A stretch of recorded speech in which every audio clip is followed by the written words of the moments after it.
No.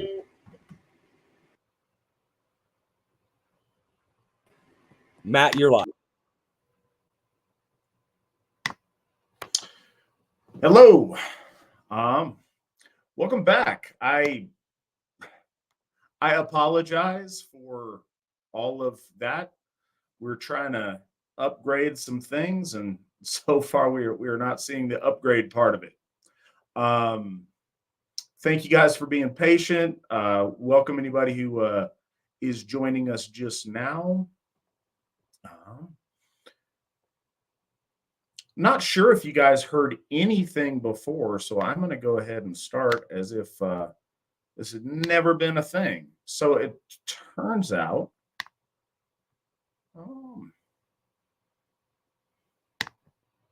sorry, I was looking at something on the back end, but because we switched videos, I can't see that anymore. So we'll start completely fresh. So I mentioned a number of times last month, invited you guys to an event in Montana called Freyr's Harvest Feast. Turned out to be a really great event. Heard wonderful things as far as feedback goes from it. That said, decided we would bring Folkbuilder Tyler Heinlein on for the first time. He was the host of the event. As I mentioned, it was hosted on his homestead. And I figured he could tell us a little bit about the event and entice some folks to come out next year if you didn't this year. And just kind of give us a glimpse of stuff in his area. But first, Tyler, everybody I have come on here for the first time, I like to have them introduce themselves, tell folks a little bit about who you are, how you found Asatru, and how you came to be part of the Asatru Folk Assembly.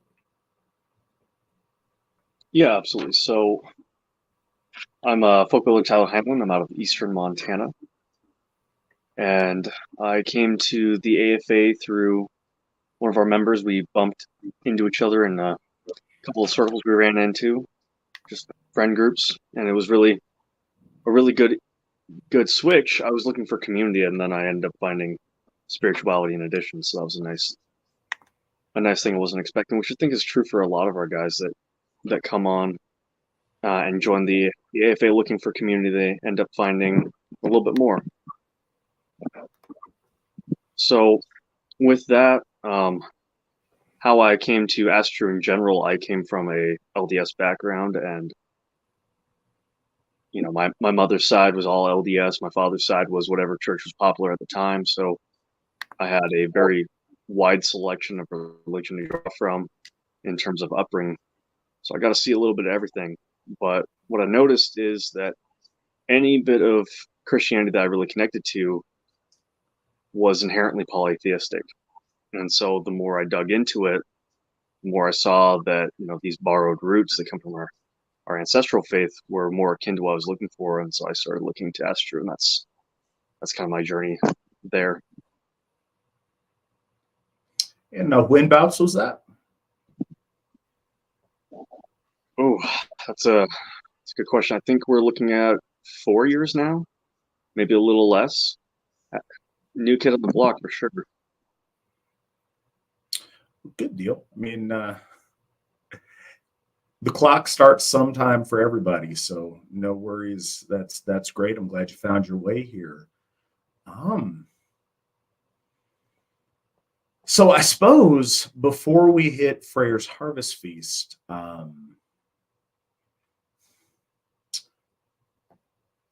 you have been a number of different places since your time joining the AFA. Can you talk a little bit about that quest and why you have ended up where you currently are? Yeah, absolutely. So initially I joined the AFA when I was living in Washington, Western Washington. This was north of Seattle, so while most people think of skyscrapers and crime, it's actually more cow fields and small farms. That's where I was, and we were always looking for the end-all destination of where I was going to put my family, and that over time transformed into looking for a place to start a small community with a couple like-minded families. We looked at several states, thought about Idaho, but Idaho's been growing too fast for our liking. We wanted somewhere that was going to have declining population so that we'd have a bigger impact in our local community. So we looked at Maine, we looked at North Dakota, we looked at Montana, and eventually we decided on Montana. And I found this wonderful, wonderful county where everything was right where I needed to. It's got a whopping 500 people. I'm outnumbered by deer and cow, and it's just a really nice area. So I'm settled in a little river valley. I'm on 20 acres for now, but there's plenty of room to expand, and I have access to over 1 million acres of Bureau of Land Management land, where I can hunt and go explore and ride around, do whatever I need to do. So what started out as a quest for a place to just hang my hat turned into an endeavor that has 5 other families committed to coming out to join us over the next 5 years, and we're calling that project Folkbuilder, so the People's Field. And it really is a beautiful valley, and it's starting to really come into being. So we homestead, and by the end of this year, well, I guess it's upcoming year of 2024, we'll be at 100% self-sufficiency in terms of protein, and about 80% on all other forms of food. So it's coming along. Hopefully that answered that question. No, it absolutely did. And I certainly wanted you to talk a little bit about your homestead situation. That is a dream that so many people for so long talk about, and very, very few people have actually executed on. And so it's great that, you're not just talking about it, you're currently coming to us from it. So that's awesome.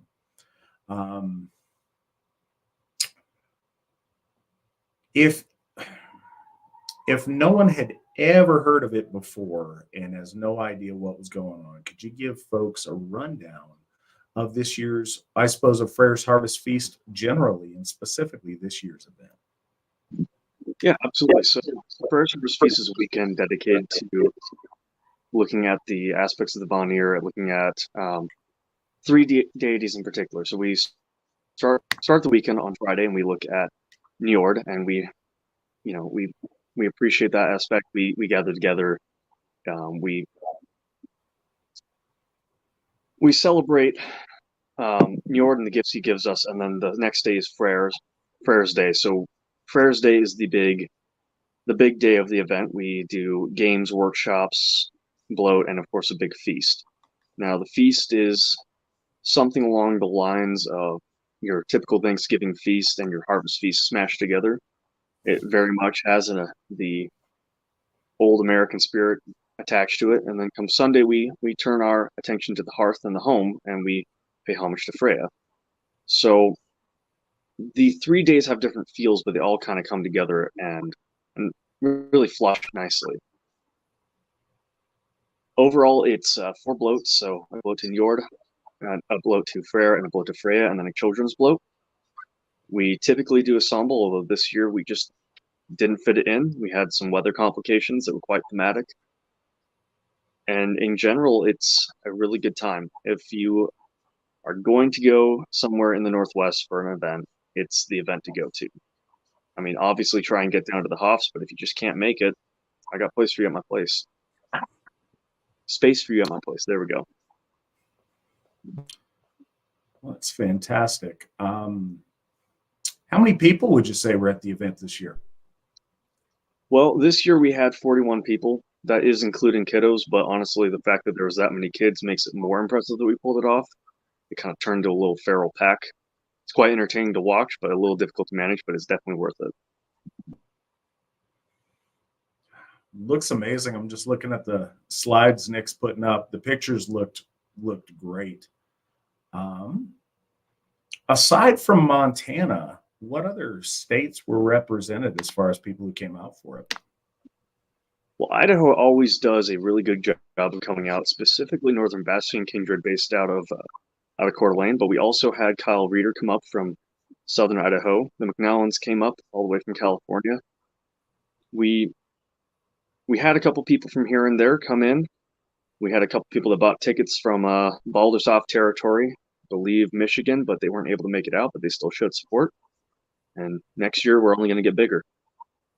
And that's one of the things about Freyr's Harvest Feast is every year we're trying to build infrastructure at Folkbuilder to host events more smoothly. So after this year's event, I already went out ahead and I bought some materials. We're going to be building proper shower house, so individual shower stalls and bathroom stalls. It's going to take some time. It's going to take some material gathering, but we are working on that. So as this event continues, each year we improve, and we get to share that growth with the wider AFA when they come out.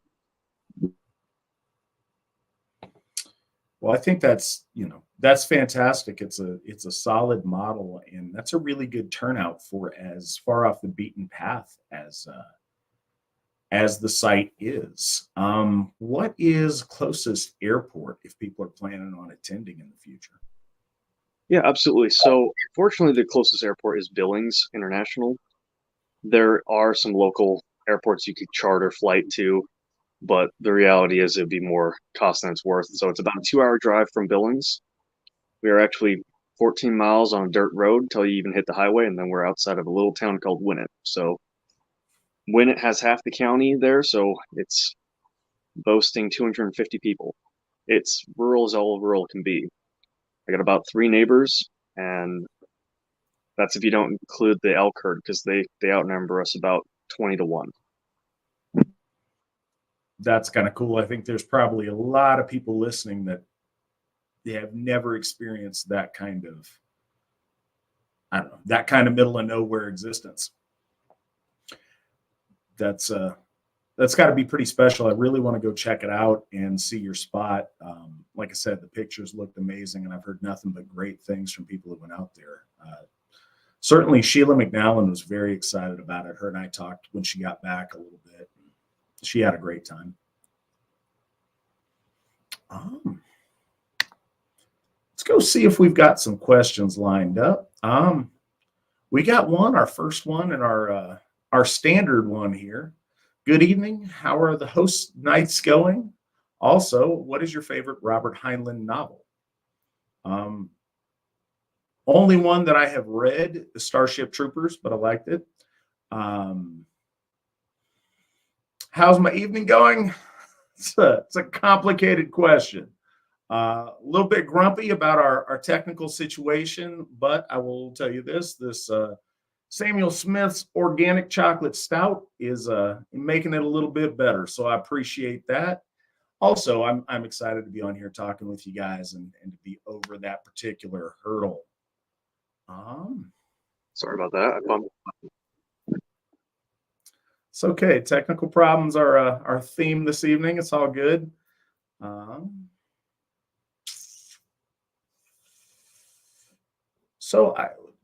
Tyler, how are you doing? And what is your favorite Robert Heinlein novel?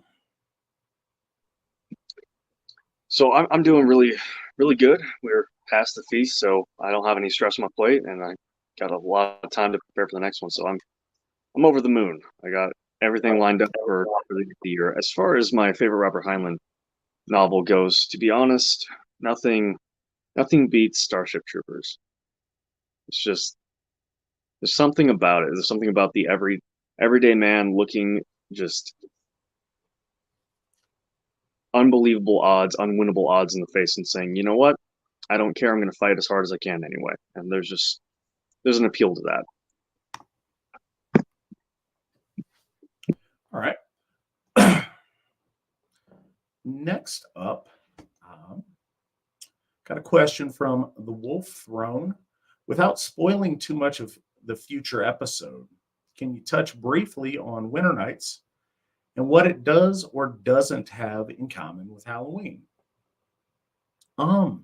Sure, and I don't think it's gonna mess with future episode, because 2 weeks from now, I very specifically want the Ericksons to talk about the AFA's Winter Night event that has been ongoing now for about 12 years.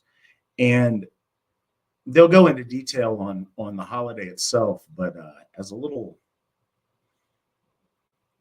I don't know, way of thinking about it, you ask what it has in common, what it's different than Halloween. Yeah, it's absolutely Halloween. It's the, Norse Germanic version of the same holiday that Halloween evolved from the Celts. It's the same exact principle. The idea is, obviously it's, not the quite, in its religious practice, it's not just the silliness that you see in modern Halloween pumpkins and skeletons and stuff, although that's fine and cool and it's a lot of fun and it's a really good way to get the kids involved. But Halloween, the aspect that is similar that goes to the way back on Halloween, it's a spooky time of year. It's a time of year where our folk have always believed the veil between the worlds starts to be the very thinnest. And during that period, when in the stillness and the quiet of, late fall into winter, that barrier that separates the living from the dead and our world from their world is very, very thin. And you have an increased opportunity to send messages to our loved ones beyond the veil, and to listen, if you listen hard enough, and receive messages back. And that's very much the principle behind Winter Nights. At Winter Nights, the AFA has always done a Deseer bloat, and the Deseer are the mothers of our line that look on and love and take care of us from beyond the veil. Our one level of ascension for our female ancestors is that role of Deseer, to look over members of their family in the future and to protect them, to love them, and to guide them. And we see that all throughout Northern folklore in different forms. But we celebrate them at Winter Nights, and that's always been kind of an AFA tradition. But yeah, it's a time of celebrating our ancestors, of reaching out to them, of honoring the turning of the seasons, and focusing our thoughts less on the, voracious activity of summer and more introspective towards connecting with our family, both living and family that's passed. So that's kind of the main focus of Winter Nights and its commonality there.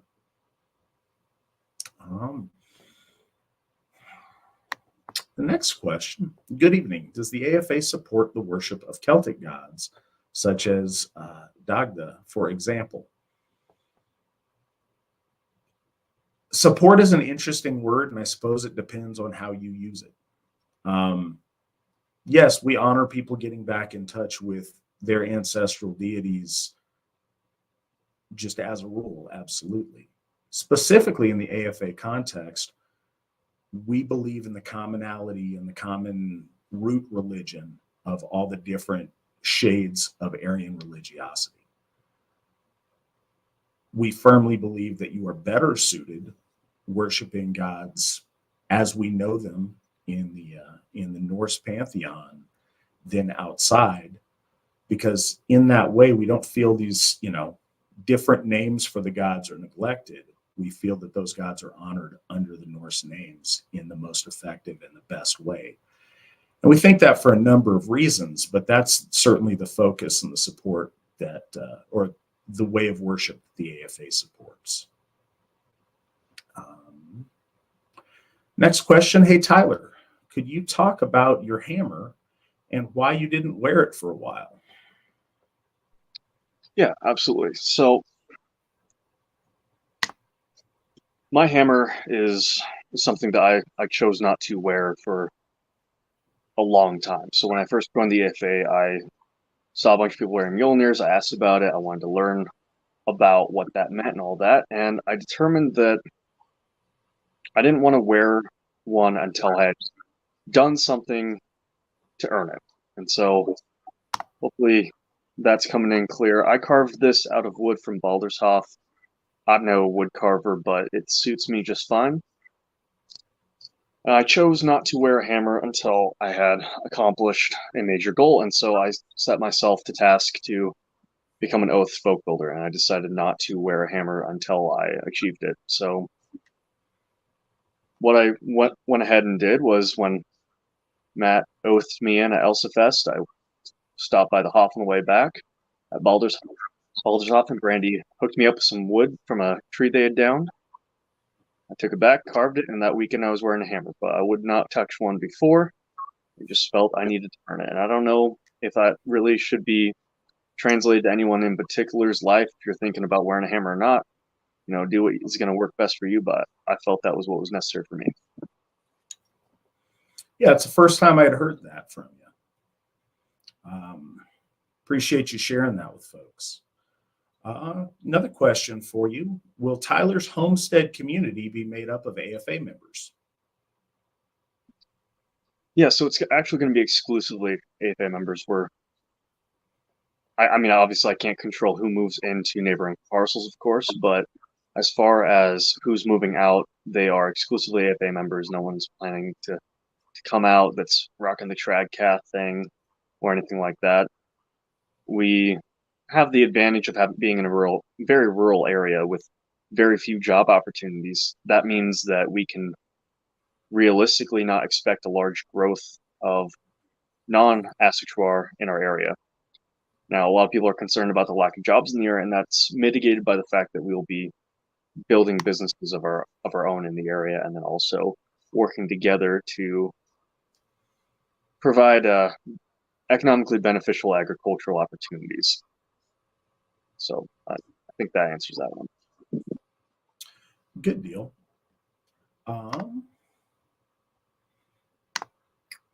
Next question. Did you guys celebrate Leif Erikson Day, which was a few days ago? No, and it's good to get a chance to explain why, because I know a number of people in our circles do and did and get excited about that. It's really important, and I don't think it can be stressed enough, and I don't think enough people internalize this. The Asatru Folk Assembly is a church devoted to the worship of the Aesir. Certainly, the most recent period that was a widely known, widely done, and widely written about thing was the Viking Age. So obviously, there's a certain degree of overlap because that's where a lot of our lore comes from. But the AFA is about the religious worship of our gods and not about, I don't know, celebrating Vikingness and Viking culture and Vikings because Vikings are cool. And Vikings are cool. I mean, we all are excited about Vikings. We all think they're great. But at the end of the day, Leif Erikson was a Christian. And just because he was a Christian doesn't make him not worthy of celebrating. There's plenty of people in later periods that we would celebrate for different reasons. But as a church, we certainly don't recognize his day because he's a Christian. But on top of that, he's not just a Christian. He is a first-generation Christian. He was one of the generation of people that started Asatru, rejected our gods, and embraced the Jewish God, and left that very special bond that his people, since the dawn of time up until him, worshipped and celebrated. That bond was the bedrock of what made the sacrality of him and his people's lives. And he was that first generation of people that broke from that and that severed that bond. So no, I don't in any way want to celebrate Leif Erikson. I think that is a terrible offense. But I know a lot of people may not be aware of that, and I understand that people get excited about Viking stuff, but that's our reasoning for that.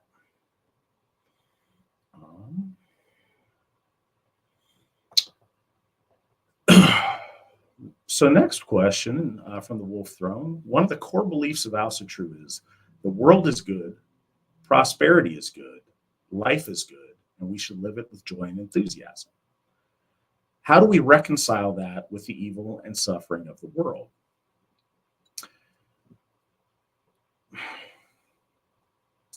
So Tyler, I'm going to let you take a swing at that first. Well, I appreciate that because I saw it in the chat and I was rearing ready to go. So first and foremost, this is a symptom. This view is a symptom of people that aren't out in the real world. This is a symptom of people who don't take the time to appreciate the world and all its beauty. I have an advantage. I'm in the middle of nowhere. I get up in the morning and greet the day with my wife, which if you're not doing that and you're a married couple, you really should get on it because it does really bring you closer together. But I get up and I go out and I look around and all I see is canyon wall, nice beautiful trees, usually some deer or turkeys running around through my backyard. I got the sun coming down on me. I take the time to acknowledge the day. I take the time to appreciate the world. You ever go on a hike and you get that sense of peace and serenity, that calmness? You just feel better after getting away from all the hustle and bustle, the cars, the smog, and cities. The world's a beautiful place. The belief that it's not comes from looking at the woes of the world. And the woes of the world are made primarily in urban sprawls where people do not appreciate the world. They don't take our faith seriously, or they don't have our faith. They would like to get on and go about their day in a modern manner. You know, we talked about homesteading and how a lot of people talk about doing it, but never take the steps. Well, I took the steps, and I got to tell you, I'd still have this view even if I wasn't homesteading. The simple fact is, the world is a beautiful place if you take the time and appreciate it. But if all you want to do is sit and look at the smog, the pollution, the wars, the famines, all of that, then you're missing the greatest beauty of all, and that's the beauty of struggle. Our stories that we share for generations aren't about someone waking up and toiling for a day and going to sleep and, you know, he had a nice meal. It's about people overcoming adversity. It's about people overcoming strife. That's the beauty of this world, is that we have that peaceful element. We have all of the wonderful things that we can experience on the day to day. But when those struggles come up, us overcoming them, having that indomitable spirit, that is where even more beauty gets amplified. What joy in overcoming obstacles would there be if the obstacles were easy? So I reject the notion that this world is an ugly place. It's a wonderful place. It's beautiful. It does require a certain amount of resolve and resilience, a little bit of willpower to overcome the struggles. But the fact is, even if you didn't have that, which all of you do, you could still enjoy the beauty of the good days.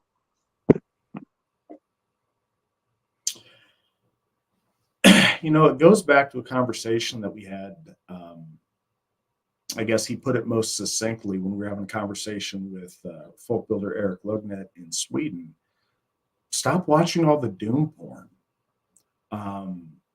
People in our circles, and, you know, I think all of us have been guilty of it. I know I have at times.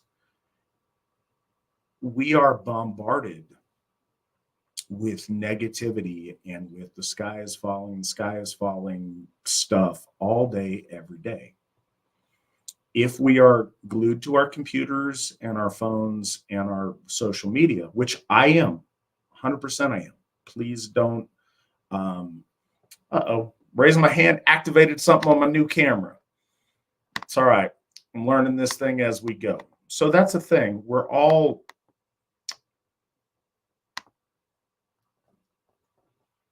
to be connected in so many of the ways that we are, to be functional with a lot of the things that we do. By necessity, we are exposed to lots and lots of complaining and this like orgy of negativity, and it's extremely detrimental. I think there's plenty of a case to be made that it's physically detrimental, but it's mentally and spiritually detrimental too, if that's always your focus. The world really, really is a beautiful and wonderful place. There are some really terrible things going on in it that we don't like. Well, that's been the case for thousands of years to one degree or another. If the only thing that you pay attention to is those things, then absolutely it's overwhelming.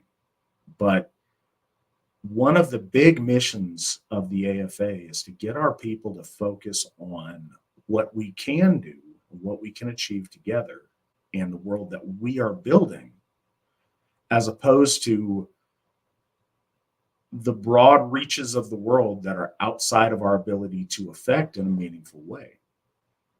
And it doesn't mean be ignorant and bury your head in the sand. It doesn't mean don't pay attention to important current events, but it does mean don't make that the focus of your existence.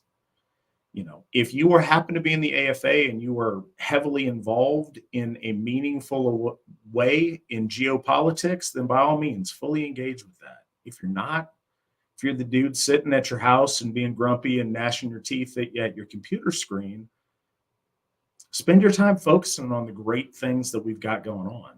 You know, took my daughter to the park the other day, and I was getting grumpy about, I don't know, about some nonsense, and just listening to her giggle and watching her running across the field to try to go get on the swing, just had a moment of like, wow, this is really beautiful. This is really special. We've got so many of that. And I think that it is easier to see that when you're surrounded by beauty if you live out in the country. But I think that you can find plenty of that in an urban setting. It has to do with your orientation and not necessarily the things around you. Obviously, there's an asterisk by that if you are in the middle of some kind of chaos, of course. But there's so many amazing things out there, and this world has so much to offer us. And as much as we have to sit around and be grumpy about, I think the vast majority of us are infinitely comfortable with internet service and access to streaming stuff on TV and any kind of food we want to eat. We really do have a lot of advantages our ancestors didn't have. Let's use those to, I don't know, make our lives a happier place. And I think we do that when we focus on what we have the ability to affect. Tyler's doing that as we speak with gathering together our folk in his area that want to move up there and building the future that he wants and making that happen. He's spending hours putting in the work to build the world that he wants rather than to gnash his teeth at the world the way it is. And that's exactly what we're trying to do at Sigerheim. I'm looking so forward to moving out there and to as many of you as I can get to move out there, starting that village there, that true AFA community. If you want things, there's plenty to go out to do, but as long as we see ourselves as victims, it's very easy to fall into that doom porn mentality. And I think so many of us have been focused on that for so long that we don't realize how often that's what we spend our time consuming. If I could piggyback off that. Please. So I saw in the chat mentions of the term black pill, and I think we're all familiar with it, but the idea of the black pill is abhorrent to me. I cannot be black pilled, and this is why. I share this with a lot of the younger guys that look at their job prospects or their dating prospects, just the way the world is, and they get really, really nervous. I'm a young guy, so I get it. You know, I grew up in the same world they did. I know lots have changed. I've seen those changes, but I can't get black pilled because I simply understand that if we were to lose, things would continue to decay, the world would become a darker place. If we aren't able to manifest what we want out of this world, eventually it would get so bad that natural truth would reinstate itself. Our views would reinstate itself. Our religion would reinstate itself, and eventually, through sheer force of things getting bad enough, natural law takes over and we resume and we get that place we always wanted. But that's not going to happen because we are people that build. We are people that strive for excellence. We build better and bigger. And so because of that, our victory is inevitable. We will see the world we want to see. We will have healthy, happy families as long as we believe it. So the young guys out there that are worried about dating, the young guys that are worried about job prospects, don't worry. Just do. We spend so much time talking about what we should do instead of doing it. You know, I've mentioned that on this broadcast more times than I can count. The biggest step in anything is the distance from the couch to the door. As long as we're in the research and development and planning phase, all of that is completely and totally worthless if we never make it to the implementation stage. You can talk yourself out of anything you want to do if you give yourself enough time.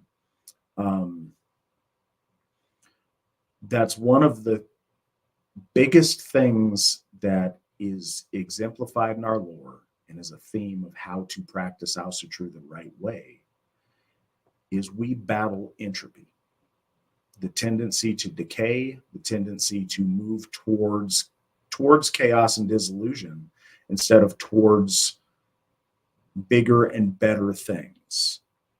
It is a constant struggle to move forward, to aim upwards, and to do things. If we focus that way, we can absolutely do it, but we've got to give it fuel. It's not, success isn't going to just drag us along with it. We have to go out there every day and make good things happen. And that's fundamental to our existence. And when we do, there's nothing we can't accomplish.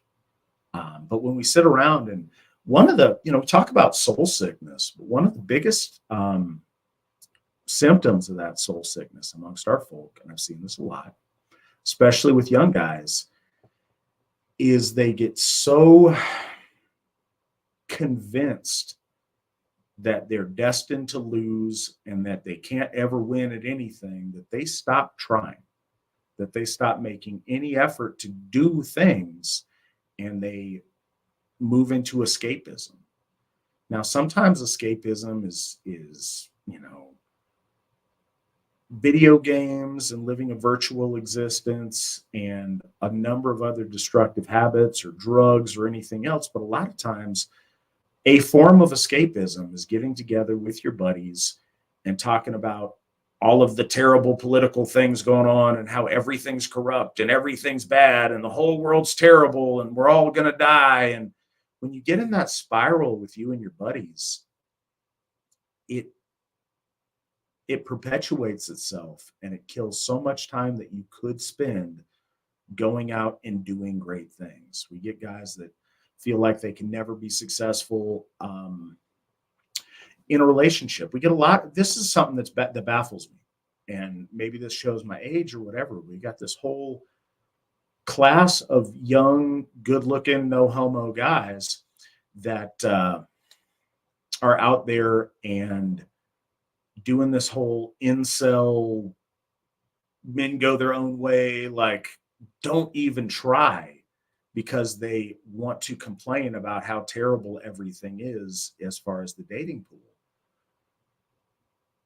It blows my mind because these aren't the people that back in my day would have trouble with the ladies, but all of a sudden, these young, athletic, good-looking guys got a good head on their shoulders, so much they can do, they just throw their hands up and give up. And it's ridiculous. When you look and you see, it's absolutely ridiculous. But they stop trying, and you know what? Not a lot of amazing women wander through mom's basement. So it's really hard to do it once you give up and you're out of the, you're not out there on the hunt making the effort. You're going to have very limited rewards. And I think that's the case for so much. If you're not out there trying, if you're not in the arena doing, then you lose 100% of the things that you don't go out and try for. As far as the hunt for women goes, the finding a good woman, it's really not as hard as you make it out to be. You guys are going to be playing games with your own head. If you want to find a good woman, this is a simple step. Start working on yourself. Don't think of it as a hunt. Think of it as trapping. You want a good woman? Improve yourself. Be worthy of it. I don't know how many guys have come up to me and they tell me all this list of criteria they have in their head. They need this, they need that, and they need this. Well, what are you offering? And that goes for women too. If you want a good man, be a good woman. So our people, instead of hemming and hawing about how unfair the world is, need to just stop, take a breath, and work on themselves. So it may sound harsh, but that's a simple truth. And don't let perfect be the enemy of good. We've got with everything in life, we got guys that sit around and they wait for everything to be perfect before they even make an effort, and perfect's never going to come. And anything they get involved in, any group of people they're involved in, if they join the AFA, anything, they have a built-in escape plan that the second things don't go 100% their way, they cut bait. No, it was all worthwhile. It was all worthless. It was all worthless. Why even try? And I've seen so many people do that, and I haven't seen one of them become happy because they did it. So yeah, focus on the stuff you can do. We're doing amazing things every day. We're doing great things together all the time. And we invite all of you guys, come out, be a part of it. Let's reject that. That's what any of our enemies want most, is for us to sit around feeling worthless and just not participate and not show up. That is the easiest win our enemies have ever had.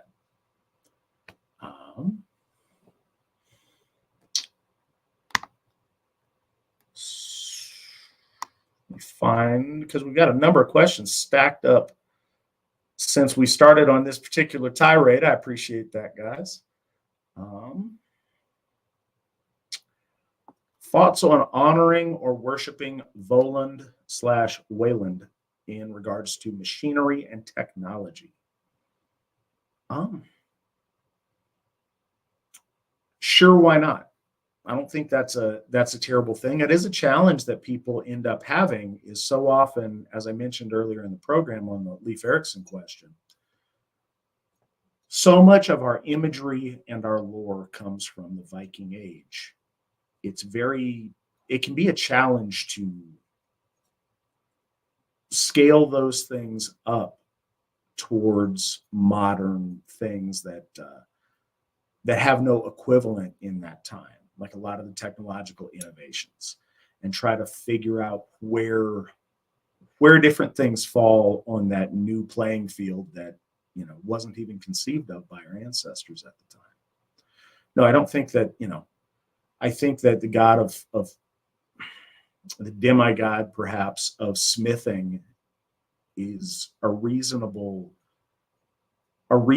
place to go for craftsmanship generally, and for building stuff, for fashioning tools, for fashioning weapons, for fashioning things. I don't think that's a bad choice. What about you, Tyler?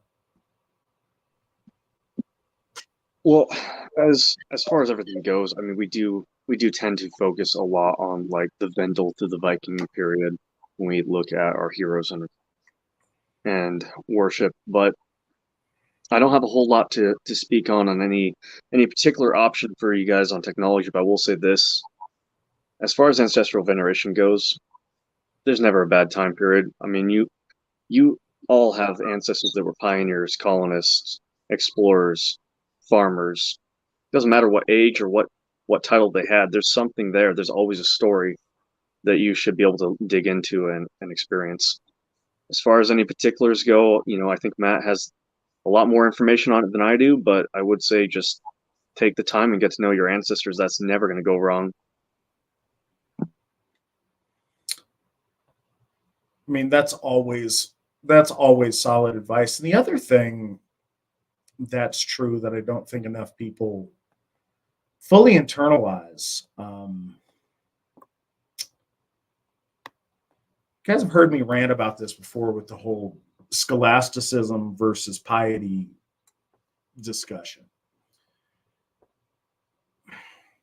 If our gods were not real and were just some kind of literary mythic concepts that our people use to articulate things in their lives, or they were just some kind of archetypes or whatever, then sure, assigning one of them, this is the god of storms, this is the god of smithing, this is the god of water. But in reality, it's much, much different than that. Our gods are living entities that exist with personality and with capability. Any of our gods would be beneficial for you to pursue their blessing in your work. If you're a smith, Njord is a fine god for you to devote worship and interact with in your smithing and in your trade. That's not his primary focus, but he is a god. Therefore, he is probably a much better smith than any mortal. Focusing on, again, I'm just trying to think of strange examples, but our gods exist and they're not tied to place or to profession. They have certain things that are their focus.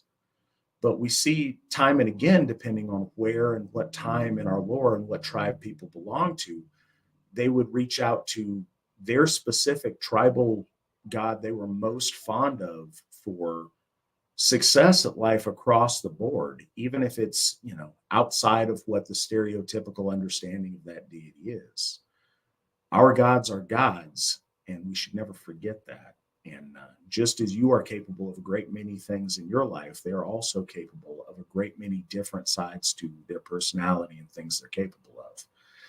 They're not, role play game characters where you put all the points in this thing and not enough points in that thing. They have unlimited points. And so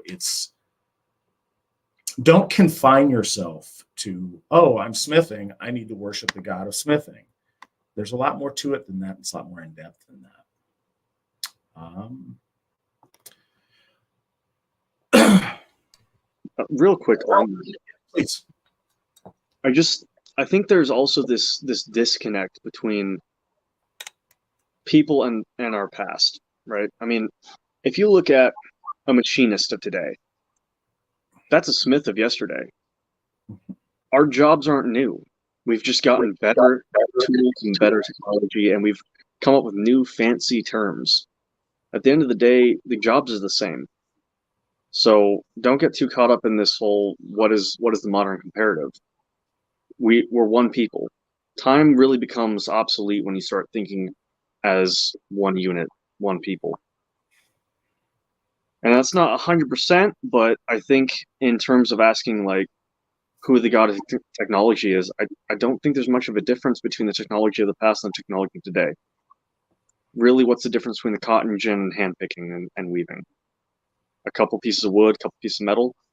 As we go through, we develop better tools, but at the end of the day, an adalel, a bow, or a gun, it's all hunting. You could easily pay homage to Uller. So just a little aside there. Yeah, and I think that those are absolutely. And the other thing is, we don't do some kind of communist assigning you a god based on your profession. Our ancestors did things because there were things to do. Very often, the greatest warriors that we celebrate, very few of them were soldiers by trade. The vast majority of them were farmers or merchants or fishermen or any number of other things. And when the call came out for battle, they would drop their other careers and go out and do that. You had a lot of overlap in skill sets and things people did. So I think there's a thing on that as well. And while we're discussing technology, and this goes back to the doom porn black pill thing, something else I'd like to see our people get a more healthy approach to is technology generally. The world's not going to move backwards. We are faced, when we have new discoveries, when we have new technologies, when we have new developments in the world, we're faced with new challenges. We are much better served embracing those challenges and figuring out the best way to work with the hand we're dealt than we are complaining that we don't like the hand that we're dealt, or that we wish we lived in some different time. That's not our choice. We have a certain orlog that's been dealt to us to live in this time at this place. And there's certain things and conditions that aren't the way we'd like them, as much as we wish they were different, but it do. So our best situation is to take that, do the best we can with the hand we're dealt. Those are the challenges of our time. And focusing on that, because there's nothing you can do about, you can't put genies back in bottles. Once things are there, they exist. So it's best for us to focus on the best use of them, the best use of the tools available to us, rather than lamenting things we can't control. Finn, our next question, and I mentioned this earlier, but it's worth reiterating. I heard a claim that October around Halloween is supposed to be a more spiritual time when the line between the spiritual world and our world is thinner or something. Do you believe in this? Absolutely, I do. That is the focus of our Winter Nights celebration. It's something that we celebrate throughout the winter. It's something that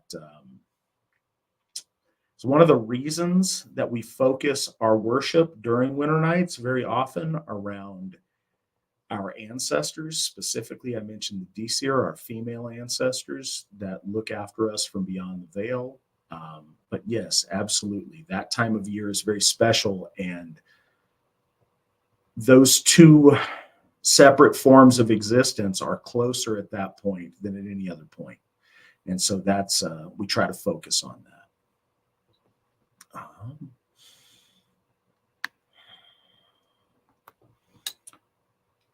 Rooster's Creepy Symposium. One, since reading McNallen's A Native European Spirituality, along with the Eddas, what other resources for someone new to the Asatru and the AFA to learn more about the faith?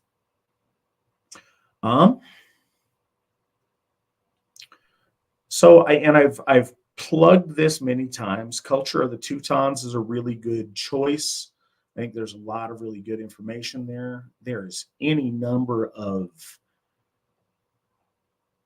sagas and bits of ancient lore that are cool and that are useful and that are good in grounding you in things. The best resources to understand more about the practice of Asatru, and I believe this, are the library on the AFA website, runestone.org, listening to this show and the past episodes of this show, because we talk about the meat of things. You can find out a lot about how our ancestors practiced Asatru from books, and you can find bits and pieces. But if you want to find out how Asatru is practiced today in the world that you live in, your best bet is to focus on those who are practicing Asatru, and even better, to go out and be part of it. If you want to go observe something, that's fine. If you want to join and jump right in, that's probably even better. The best way, it's been said many times, and I think this is very true, the best way to learn a language is to immerse yourself in that culture and just go there. When you dump yourself in an area, be it a country or be it a grouping of people to where that's the only language they speak, you learn to pick it up pretty quick. And if you jump into a community of people who practice Asatru, you'll learn a lot about it very quickly. So much of what we do isn't found in books. It's found in practice, and it's found in talking to people that this is a living faith that they and their family practice. So that's what I would recommend. What about you, Tyler? I think one of the biggest overlooked sources for information or answers to your questions is our Gothar. Our Gothar are phenomenal. I harass Brandy and Sheila. I harass Joe. I harass Matt ad nauseum. I'm sure they sometimes get sick of how many questions I have for them. I'm always contacting them, always harassing them with questions and thoughts I have, and it's really useful to have that. And it's not a privilege I have of being a folk builder. That's a privilege I have of being a member of the AFA. So I would just rely not only on your own personal research, not only on the resources we have on the AFA, but also rely on the people you have around yourself. And our Gothar are a great place to start for that. Absolutely. And that's certainly one of the big things that we are here for, is to talk to anybody that has spiritual questions that way. And number two, from the same guy, assume it's a guy. Since I've read all the stuff and got a feeling I've never had after reading any other religious or spiritual work, I just have this feeling of what now? So I answered it earlier at not realizing this was going to be your second question. What now? Reach out to your local folk builder. Again, runestone.org can get you set up with who that might be. Or if you mention it over in the comments section, we've got a number of people monitoring this. It'll tell you who to email. Get involved. Come out to something. Be part of what we're doing. It's absolutely the next step, and it might turn out to be one of the best things you've done in your life. It certainly was the case with me.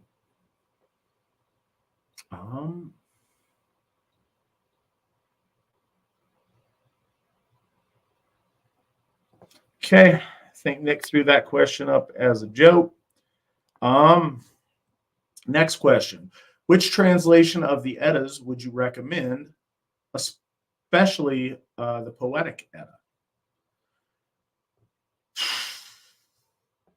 Hollander, just because it's what's off the top of my head. I'm not that guy. I don't have a real strong opinion on that. I think that any one of them is fine. I don't think any of them are bad. But I think that the more you compare and contrast them, the more you pick out things that are the same across the board and areas where there may be a slight difference. So I would encourage multiple, but Hollander's probably my go-to. What about you, Tyler?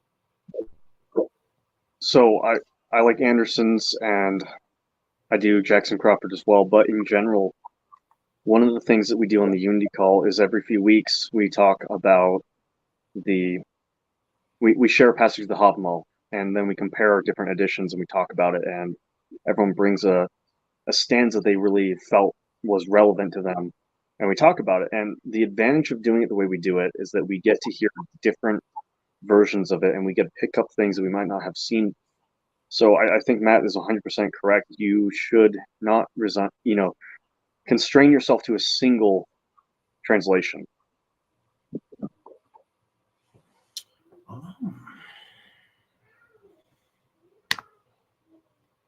I suppose people don't really know what the Unity calls are.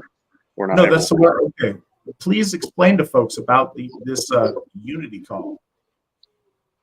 So one of the things we have, being so spread out throughout the United States, not just the United States but the world, is we don't always have a lot of members around us, and so we have a lot of isolated folk that want to be part of things, want to come out to events, but it's just not feasible for them. Especially our folks in Canada, where the travel and laws are a little more restrictive, and people that are in Alaska, where they're just geographically isolated. So we started doing this Teams call every Sunday night at 6 p.m. Pacific Standard Time. It's available for all AFA members, where we get together and we talk, we share where we're at, we do little projects, and we have discussions on things. And it's a way of getting together and bridging geographic gaps. So we call it the Unity Call because we're uniting people no matter where they are geographically. That's, again, Sunday, 6 p.m. Pacific Standard Time.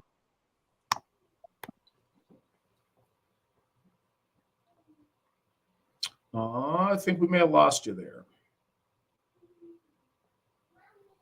We good? All right, we are good. We are back. So the next question is, any thoughts on basing life's decisions off symbolism in your dreams? Should they be given any credence? Those are two very different questions. Basing life's decisions off symbols in your dreams is probably not a smart way to go. Should they have any credence? Absolutely, they should be given some credence. But context is everything, and being able to properly understand your dreams and separate the meaningful from the not meaningful is an art unto itself, and one I don't think anyone is perfect at. There's some people who are certainly better at it than others. Dreams matter, but they certainly shouldn't be your sole decision-making process. I think that's just irresponsible. One of the things about our existence is the use of will. Our will and then our ability to think and to plan things is one of the essential functions of our existence as people, and certainly as Aryans, is our ability to make decisions. Your dreams factoring into those decisions, I think that's fantastic. Your dreams being the sole decision maker on all of your things, I think that is a recipe for disaster. Do you have any special thoughts on dreams, Tyler? I think they're a really good way to confirm positions you've come to through meditation, pondering, thinking, talking to your people close to you. I think oftentimes we do get confirmation through dreams. I think we can get advice through dreams, but I wouldn't go out and do whatever every dream says. There's a difference between dreams that matter and the dreams you have. You have a dream about a French fry, it's probably not going to be something you want to base your life on. But you have some profound spiritual dream where you wake up in the middle of the night and you just can't get out of your head. You might want to think on that for a while. So everything with a grain of salt when it comes to dreams. Think on it longer than you would regular advice. Don't leap to decisions based on dreams. Use dreams, if they matter, to help you make informed decisions. That would be my advice about dreams. That's the thing. Not all dreams are created equal. There's absolutely dream things that happen because you were watching something on TV that night and you fell asleep to it and it put itself there. There's, a lot of random things that can happen. But then, those of us that have been open to that for a long time, there are some dreams that you just can't get out of your mind that stick with you crystal clear years later because they did speak of a profound truth. They might have been a message in some way. Sometimes that message comes from you internally. Sometimes that message comes from a God or an ancestor. But we should never ignore our dreams or discount them or throw them out. Figuring out how to sort through what matters and what doesn't, and then when it matters, exactly what message it's trying to convey to you, that can take a lifetime in and of itself. So yeah, it's a complex. It's a very complex matrix on how much and what to factor in of your dreams and your decision-making factors. But I think that Tyler's point he made about it being a good thing to confirm or give you cause for pause and second thought on something is a very reasonable way to utilize your dreams. The next question, thought on Kanye West and his increasingly based opinions, right-wing leanings, and the fact that he wore a White Lives Matter shirt, which stirred up outrage, by the way. Tyler, you got any thoughts on based yay? I don't have a whole lot of thoughts on it. I tend to try and focus on things that matter. E-celebrities and their peculiarities, them being based or cringed, really doesn't factor into my everyday. I would say his shirt, White Lives Matter, being controversial is irrelevant to what you guys need to be pursuing. Maybe I'm just a bit of a cynic when it comes to e-celebrities, but I think focusing on the real world and things that matter is more important than worrying about what some Kardashian or whatever the kids are listening to or looking at now. They just don't matter. So I would say just if someone is agreeing with your worldview or disagreeing with your worldview, obviously that factors into your opinions of them, but their opinions shouldn't factor into your everyday life. So I don't spend a great deal of my time contemplating the social media posts of Kanye West. That said,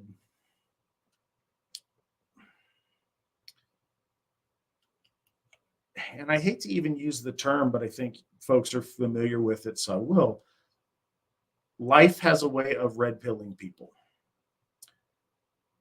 The more life you live and the older you get, and the more you watch the damage that's being done to every facet of life by the current woke current of things, that wave has made a lot of very middle of the road people by today's standards seem based and having right-wing leanings.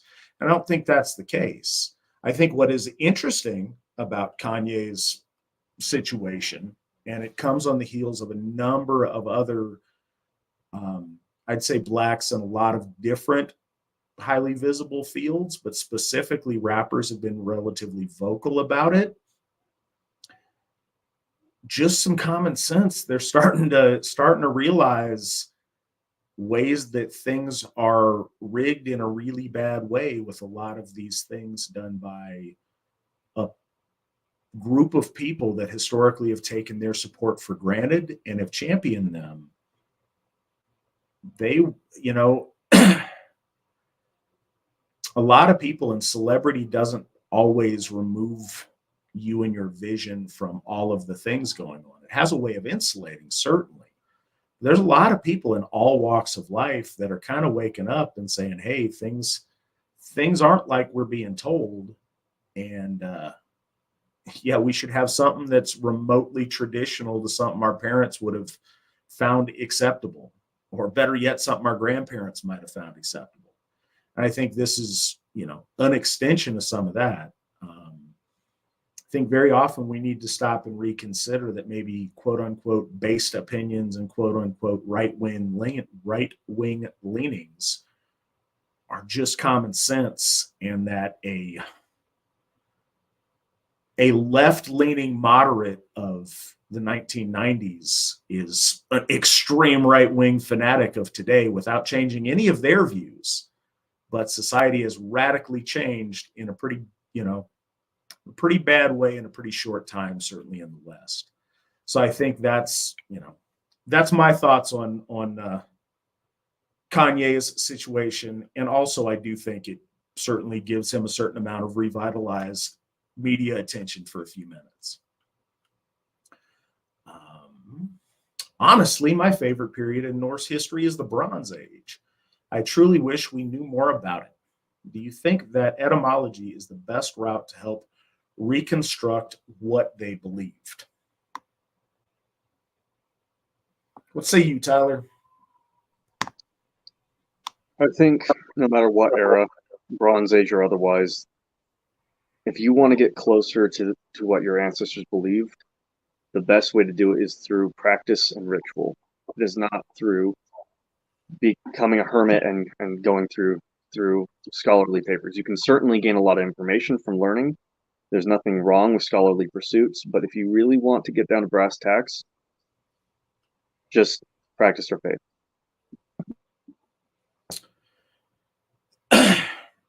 You know, that's, and please don't get me wrong. The Bronze Age is fascinating. And, you know, to that, the Neolithic Age is extremely fascinating. And unfortunately, it's the further back in history you go, the harder it is to get the burning answers to all of our questions, because so much is washed away by the sands of time. And I think that's just true of our existence. I think etymology is a very valuable tool in better understanding lore. I think in the Bronze Age, again, the further you go back, especially when you get in further northern climates, you have less and less writing the further you go back. Now, Bronze Age writing in the Mediterranean and other areas, you have a lot. But up north, you don't have nearly as much.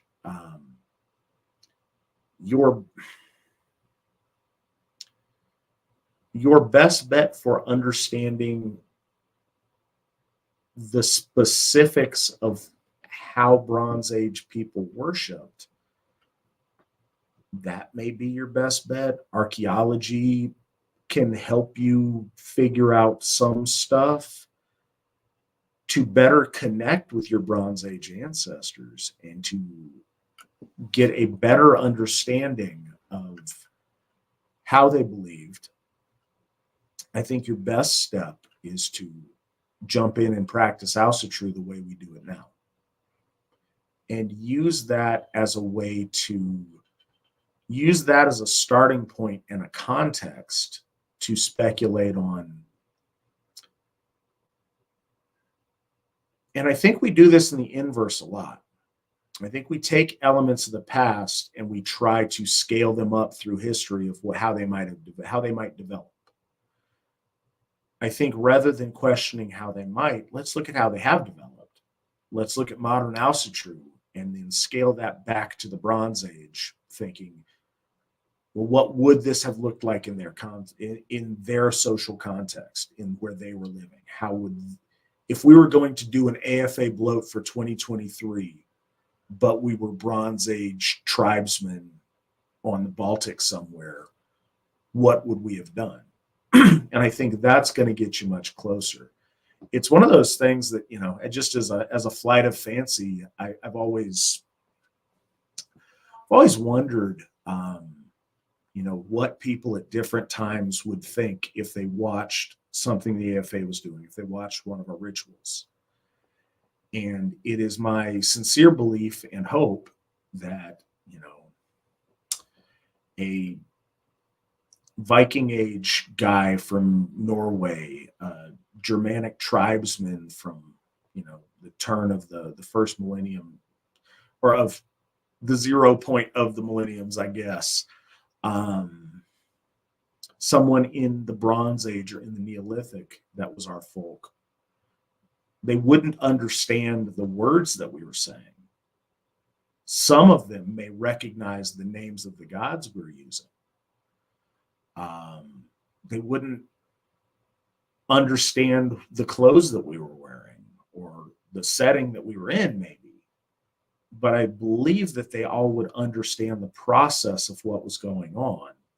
And I believe very strongly they would feel the communal worship and that they would feel that connection with our gods, because our gods aren't bound by language or by time. Our gods would connect with those people standing in the circle just as well as they would connect with us, assuming that those people were sincere in their worship and their practice of Asatru. And I think that they would understand what we're doing. And so I think that that's getting in that mindset and then scaling that back towards their circumstance isn't going to be perfect, but I think that's going to get you closer than some of the other things that are possible.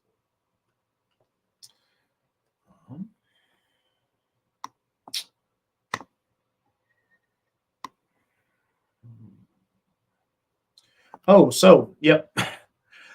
Usually I handle a bunch of this at the beginning, but due to our technical difficulties, I neglected to. Winter Nights coming up last weekend of this month at Sigerheim in Jackson County, Tennessee. Please come and join us. It is going to be awesome. We talked about how at Winter Nights, the veil between the world is thinnest, and that's the time for communicating with people across the veil. Some of you may or may not know, we have a graveyard on the Sigerheim property, very old graveyard. As a matter of fact, I interred my mother's ashes there in July, but we have, and we're still, was in such bad condition when we took ownership, and we're remedying that. But we're still searching for a number of these graves, but there are, you know, as far as we are aware, there should be 13 graves at minimum there. Many of them from the mid 1800s. We actually have a gentleman there who was a revolutionary who fought in the Revolutionary War, and his remains are there, and we're going to be doing the de-seer bloat in that graveyard amongst the remains of our ancestors, of these ancestors there in that really special place. And so it's going to be a really great event. I look forward to everyone here making it. If you guys can, please reach out to your folk builder and get all set up. I would love to see you guys there, but it's going to be a very, very special event. Also, Feast of the Einherjar in South Dakota coming up November 10th through the 12th.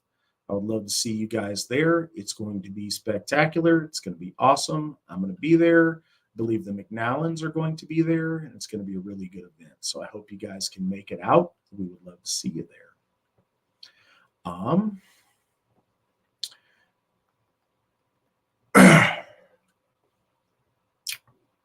Matt, thoughts on what's going on with Palestine? This is a disaster, and I think it means more refugees. Oh. So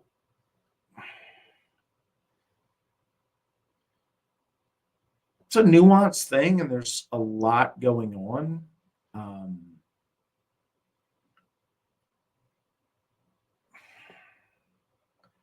Will it mean more refugees?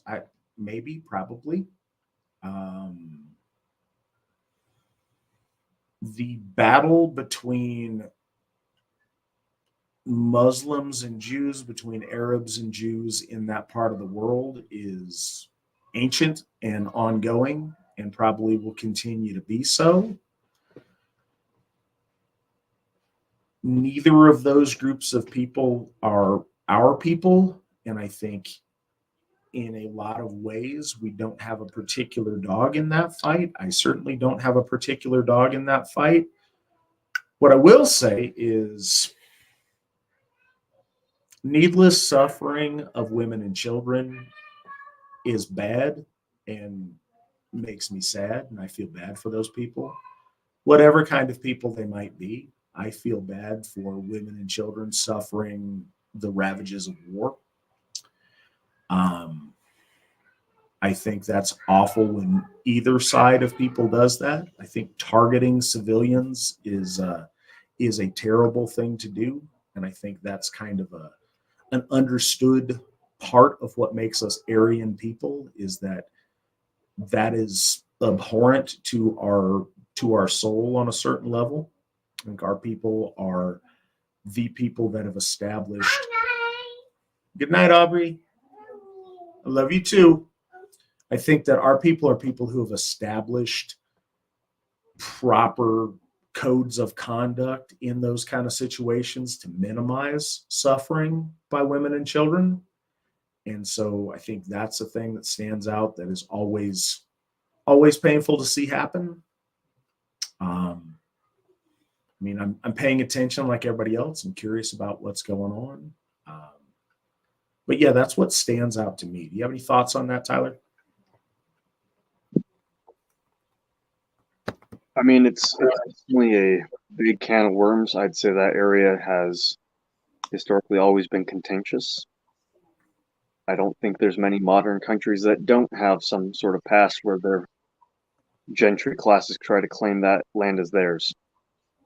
With that, in the modern context, I think my approach to the Middle East and all foreign conflicts is this: not my land, not my problem. I think we need to focus on what we can do, and of course, I feel for any undue suffering or needless collateral damage within any conflict. But there was never a timeline where they weren't going to fight over land they both claimed. So with that, whatever your personal thoughts are on the subject are, I think the big takeaway is it's unfortunate when civilians get involved, and when we're dealing with urban environments, there's going to be a lot of that. That said, do not let those unfortunate collateral damage, which unfortunately is just a part of warfare when you deal with large amounts of ordnance, don't let that get you emotionally hyped up to where you put yourself in a situation where you think you're invested in someone else's fight. Foreign wars do not benefit us. You know what? I've got another thing that I want to say. What is unfortunate in our circles, and this is following upon Tyler's comment about letting yourself get emotionally drawn in. Because the circles that people on this show run in, a lot of people have some ingrained views on stuff. And it's very, very easy to get emotionally wrapped up and to start fighting amongst ourselves over something thousands of miles away involving different tribes of people that are not ours. I would caution against that as strongly as I can. Allowing a conflict between Arabs and Jews to destabilize relationships we have amongst ourselves, that's an unforced error that just doesn't need to be there. So I would urge people who get worked up about that to exercise a certain amount of grace in dealing with your fellow Asatru, your fellow Aryans, your fellow people who are in our circles. Allow for people to get emotional about certain stuff and cut each other some slack on it a little bit so that we don't become entrenched over an issue that really shouldn't fundamentally affect us. I do think this is going to be an excuse for Western governments, specifically our government, to throw lots of our hard-earned money at other people to get other benefits out of it that we're not going to see. And I think that's really unfortunate. We've got a very bad habit of doing that. Our next question is I guess two-part question. Is it wrong to say that all the gods are all powerful, at least in our level of reality, but delegate their powers to an extent? Two, for example, can all gods create lightning, but just decide not to and leave that job to Thor? I think that, so I'll answer the last question, or the last part of that question first.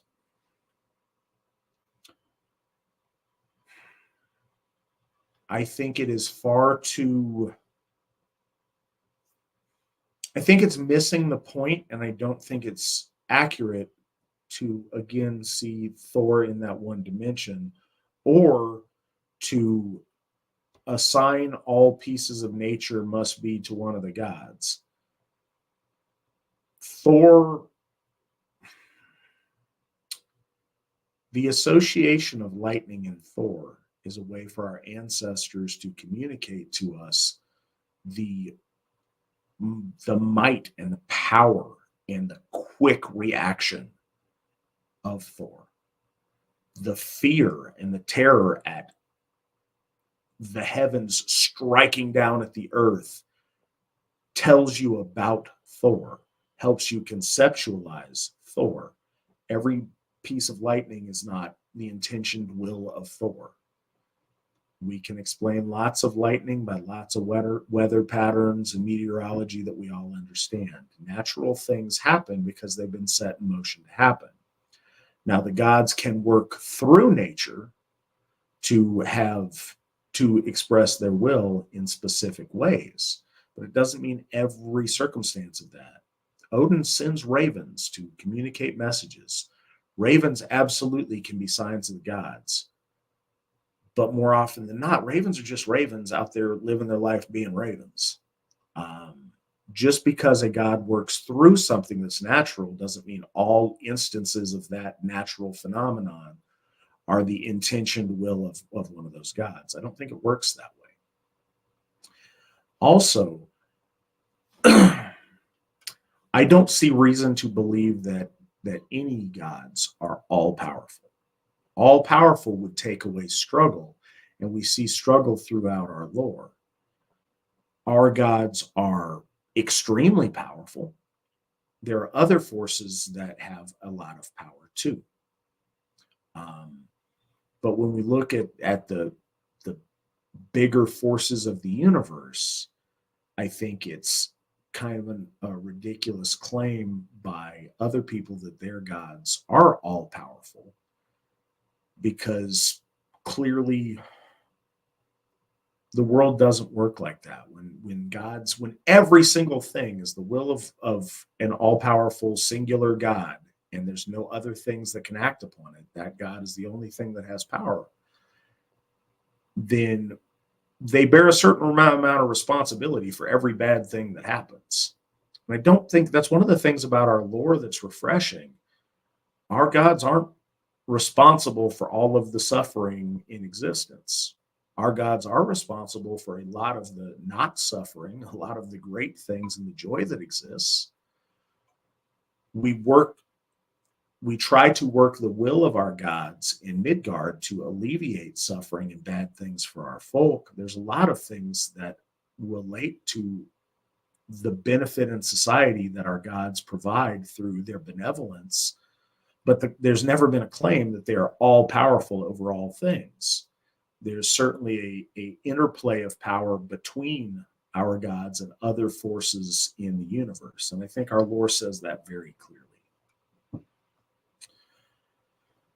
I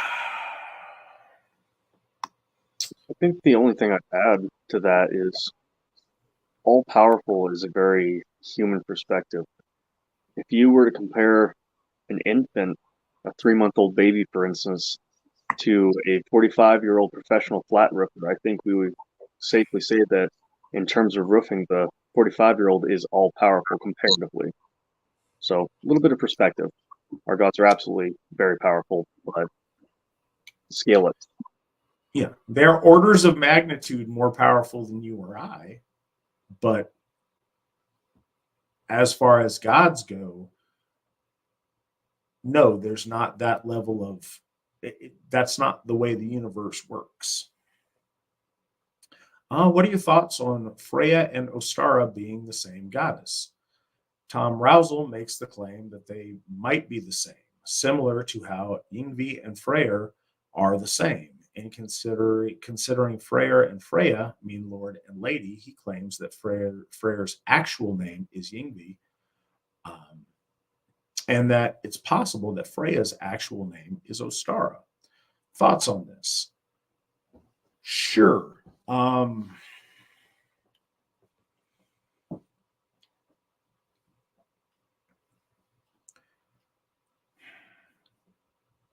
I don't like to do this, but I think that it's right to take questions and answer them honestly. I don't want my focus on here to ever be beaten up on other people that are, in broad terms on our side about some stuff. But I do think I got to answer questions honestly. I think Tom Rousel focuses on scholarship and studies about the gods instead of worshiping the gods. And I think that really affects the way that he goes about these things.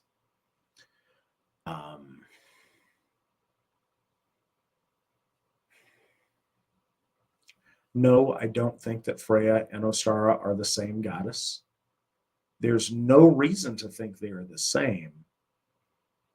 And in order for me to consider that I might be wrong in that, I would need significant reason. And there's zero reasoning in the argument that was just displayed, if that's how Tom Rousel thinks. Yes, Freyr means Lord, and Freya means Lady. Tyr means God.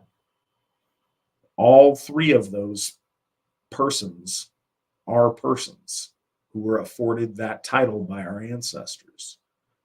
Zero of those three gods came down and says, "Hi, my name's Frey. Hi, my name's Freya." No, our ancestors assigned those names to the spirits that interacted with them as our gods. And I think it's wrong-headed to try to needlessly consolidate things that just aren't true. Yngvi and Freyr are obviously the same. That's an obvious truth, and the reasoning is clear. So that's okay. But the trouble with guys in this, when your bread and butter is uncovering secret nuggets of scholarship then every time you find the slightest thing that might be an exception to a rule, you focus all your attention on the exception instead of the rule, because that's what makes your show interesting. That's what makes you have gravitas in the field. If you're just restating what everyone said before you, then you don't have any, you're not an e-celebrity at that point. So we have a number of people really distorting a lot of things because they find one minute example of how it could possibly be something different, and they immediately throw all their weight behind that because that's their pet theory. That's what gives them legitimacy in the e-celebrity world.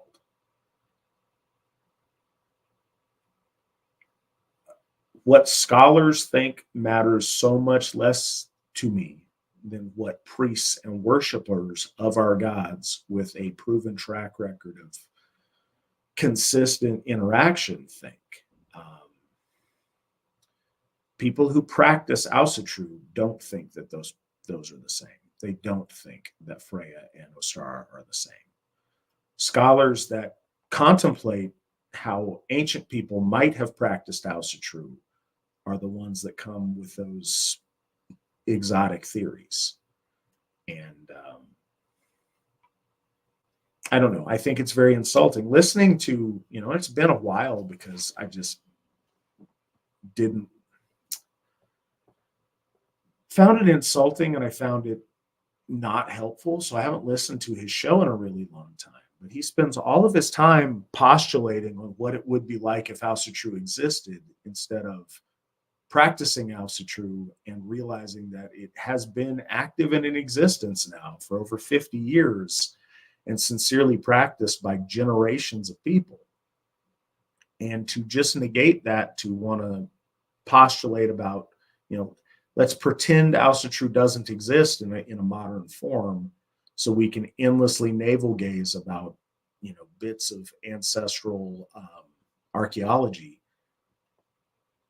It's very insulting. And I don't think it's just insulting to us. I think it's insulting to the gods. The gods have been actively engaged in the gift cycle with us for all of that time. They've been manifesting in the lives of our folk for all that time in a really beautiful way.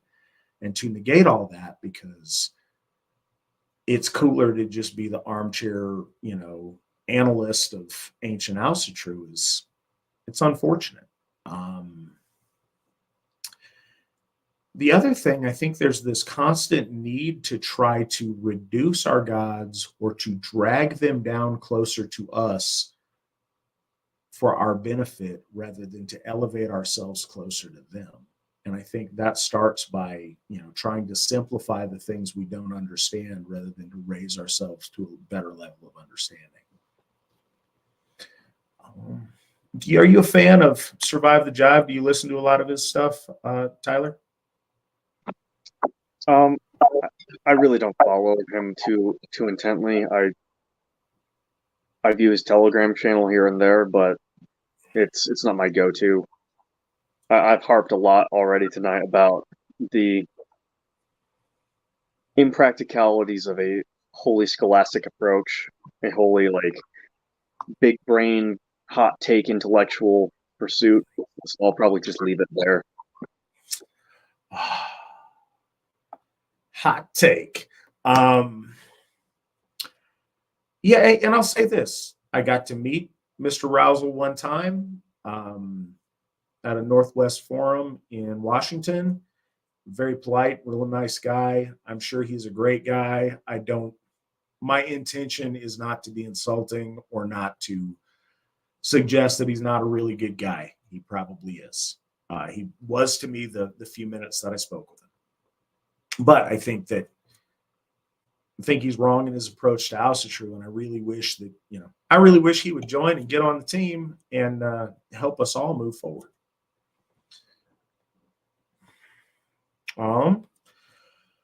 So with the talk about winter nights, I want everybody listening to this to realize there's a winter night celebration going on at all 4 of our hofs.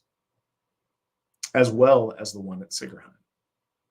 So it's 5 AFA sponsored winter nights things that you guys should be going to. Now I got to find, my camera's backwards, so I got to find where it finds my hand. There we go. Cool. That was just a big way to say we got 5 things going on. All right. So we know it's getting late. No, that said, there are these, in case you guys don't know, or in case you guys are just listening to the program, we have Odenshoff in Brownsville, California. It's in Northern California. Would love to see you guys there from winter nights. It's a special time of year. It's going to be amazing. We're all looking forward to it. It's going to be great. And you should be there if you can. But if you can't, maybe you're on the other coast. Well, we've got something for you at Thorshoff in Linden, North Carolina. We're also celebrating winter nights there. Come out, be part of it. Thorshoff is an amazing, amazing place with wonderful people, some of our very best people. Come out and celebrate winter nights with us. If you can't make it there in Murdoch, Minnesota, we're having winter nights at Baldershoff. Again, amazing people at an amazing temple to one of our gods. Come there, celebrate winter nights.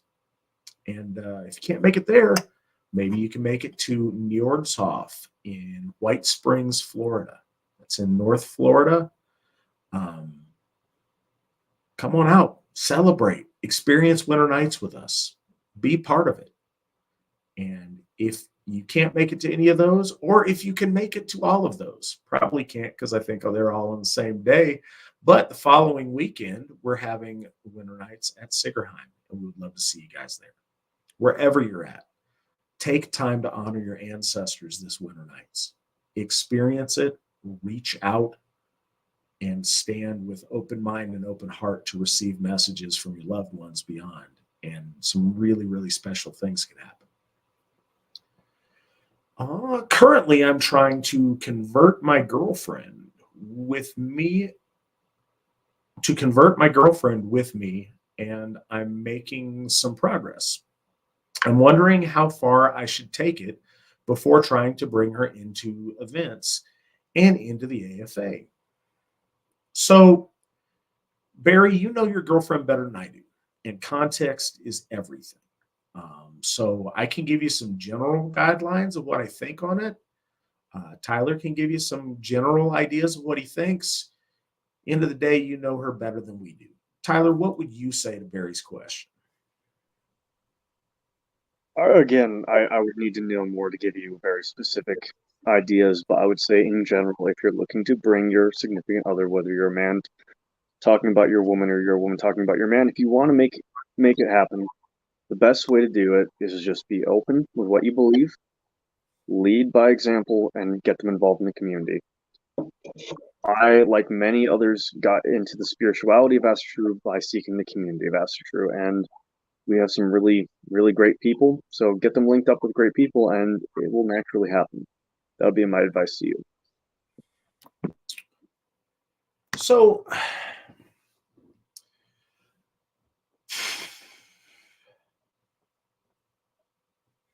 I think the limitations are more on her and what she's comfortable with. If she is very reluctant and that is a big problem, then there may need to be some reassurance. Okay, if she is completely scared to go and be involved with people because she has no idea what she's going to find, what these strange people are, what they're up to, this is crazy, I don't know about interacting with these folks. In that case, I would suggest get her to watch, and we just put out one every quarter. We put out one, this slideshow of all the different people, all the different AFA gatherings that we have pictures for in a given quarter. That gets an idea just across the world, who we've got for members, what they look like, smiling, happy people, celebrating and spending time together. And I think that's the picture's worth 1,000 words. That shows who we are and what we're doing. If there's a specific event or a specific Hoff that you want to bring her to, then each of the big AFA events that happen have a video made about them, again, of like a slideshow. but it's specific about the place that she would be going. So, for Midsummer at Odenshof, you get to see, a number of, you get to see 40 or 50 different pictures of all of the great things that went on at Odenshof at Midsummer, and she'd get a sense of the place and the kind of people she's going to meet and an idea of what to expect. And I think that could be really helpful. Beyond that, when is a good time to bring her around? Immediately. I mean, I think it's always a good time, unless either she has some kind of a social problem that makes her uncomfortable around groups of people, or unless she's got problems where we don't want her around that she needs to work on. Assuming that neither of those are the case, then bring her around immediately. Bring her to an event. Now, I think that participation depends on a couple of things. So her observing what we do as your significant, your girlfriend of some importance, we would love to have that happen regardless, assuming she's, one of our folk. That said, in order to participate in something, she doesn't have to be a committed Asatru to participate. What she does have to do is go in with an openness and a desire to connect with our gods. She doesn't have to believe in them. She has to want to believe in them. And so if she's like, hey, I'm here, I'm listening, I'm going to try, here I am. Okay, that's great. It's a fine place to start. Unlike some other faiths, we don't ask some kind of blind acceptance of our reality, of our gods, and then, devote your life entirely day one to these deities that you've had no interaction with. What we do ask is a sincerity and an openness. And if you desire to become Asatru, then that's a good place to start. And there's the same criteria to have her join in the AFA and be part of what we're doing. Asatru is her birthright as much as it's any of ours. So that's what I would say to that. Real quick, piggybacking off of that, every 9th of the month, I've been trying to put together something we can do no matter where you are. This upcoming 9th of November, what we're going to be doing is we're going to be doing not necessarily a bake-off, but a little communal baking where no matter if you get together as a small group or in your own home, this November 9th, we're focusing on using a recipe whose primary ingredient is pumpkin, trying to keep it thematic to the time of year, and then also having a little bit of fun to see what people are coming up with. That's a super easy and super tame and not scary thing to do. If she has any reservations or hesitations about being part of, a larger Asatru group, I would say that's an easy win for you. Get her in the kitchen with you, have fun, make it a date, make something with pumpkin as primary ingredient November 9th, and you get to participate in something. No matter where you are geographically, we all get together and we do this together despite the geographic barriers. So that's a really easy thing to do. So just looking at the chat while Tyler was talking there for a second, a couple of really good things came up from some of our ladies. Sumble is a really good event, is a really good ritual to participate in if the idea of bloat is too far outside of her norm to interact with gods that she's not familiar with, or whatever the case might be. Sumble is a time where she can pass on the gods round if she wants. She can talk about one of her ancestors in the second round if she would like to. And then she can make a toast in the third round if she'd like to. But Sumble is a really special event, is a really special ritual that brings people close in a very, very personal and often very emotional way. And I think that's something she may get a lot out of. The other thing comes from Githya Anna. It is very beneficial to hurry up, bring her to an event, and introduce her to the ladies there. I think one of the biggest things, if you can get her to one of the Hofs, and again, I'm not sure where you're located. So Barry, if you can tell us where you're located, it will help us direct this a little bit better. But assuming you can make it to one of our Hofs, getting her to interact with the ladies at that Hof is a very special thing, and it will make her feel so much more comfortable about what we're doing, because she'll see all the kids and all the women, and she can become part of that group, share with them, build those bonds in a special way that's very often women who come out to these don't necessarily do as upfront with the men there, especially if this is their first time showing up. Them getting in with the ladies of these different Hofs is a really powerful thing, and I can't recommend that enough.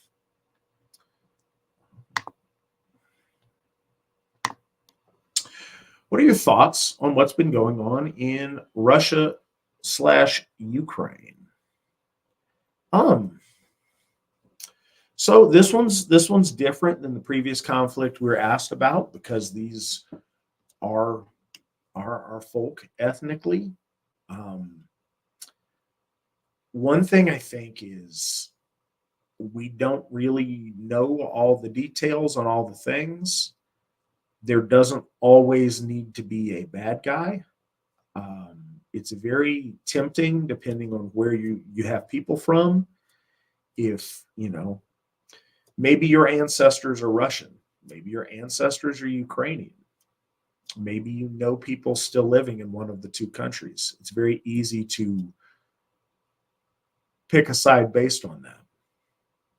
I think that a lot of us, and I think that if your only source of information is watching American news about it, you need to be aware that that's extremely biased to who our political overlords have decided is the good guys and who are the bad guys. And I don't think that's an honest view, no matter what the case is. I don't think what the media is presenting us is a very honest view of it. What I will say is that it saddens me for any loss of life amongst our folk. I feel for Ukrainian mothers, daughters, sons of people who are dying in this conflict. I feel bad for Russian mothers and daughters and sons of people who are dying in the conflict. I sympathize with people who suffer. I especially sympathize with those of our folk who suffer. And that's unfortunate. I don't claim to be an expert on that conflict. I don't claim to be an expert on the parties involved or the geopolitical reasons for all of the things. And even if I did, I don't think it's the AFA's place to endorse, regional geopolitics per se. But what I do think that I can say for the AFA is we're sad when Russian boys and Ukrainian boys are fighting and dying over stuff that's sad, and there's a lot of suffering going on. That's unfortunate. What are your thoughts, Tyler? They mirror yours pretty heavily. I will say, if you understand the dynamic of that region and the history of the region, you understand that a fight like this is unfortunately fairly inevitable just because of the geopolitical tension. That said, there will, based on the historical trends of the area, be a return to peace and then a return to conflict. It is an area that is really good at fighting itself, and we as a people are very good at fighting ourselves. And we need to take the time to focus on promoting unity, promoting love of our own people, and the health of our own people. And that is going to come back to what I've been harping on all night. Start with yourself, start with your community, start with your nation, then worry about the world. Get yourself right. And the reality is, you as an individual cannot change what's happening in Ukraine or Russia. So start with fixing your own home. Absolutely. Next question. Thoughts on the saying, everyone has a little bit of everything in regards to race and ethnicity? I was always told this growing up. Where do you think the saying comes from? And to get more conspiratorial, do you think sentiments such as this were designed to specifically target whites and to guilt us into not having an ethnic identity? So again, as I like to do on some of these things, I'll answer the last question first. Do I think it was designed that way? I don't know. Do I think it is currently being used that way? Absolutely. Where it comes from is curious, and I'm not sure. And one of the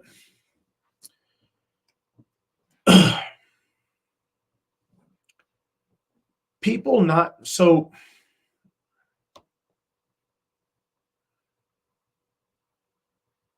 other, and I'm sure that other racial groups have this, but to a American, to a Western eye, we don't see this often. It is very beneficial to the current way of thinking to consider blacks as a unified, everyone from sub-Saharan Africa equals, this one unified black culture.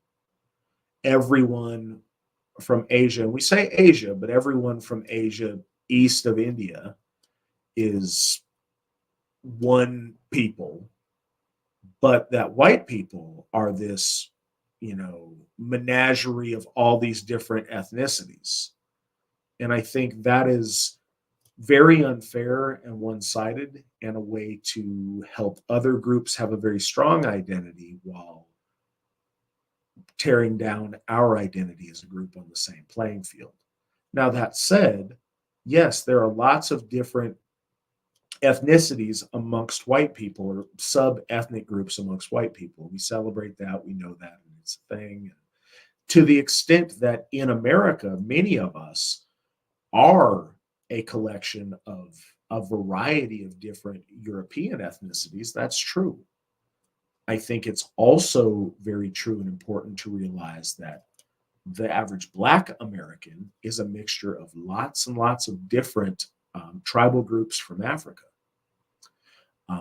I think that Asian people are, a vast difference of different ethnicities in, the eastern half of the Asian continent. There's a variety amongst big racial groups of people, but I think this clouds the bigger issue. Most people are not a mixture of those broad races of people.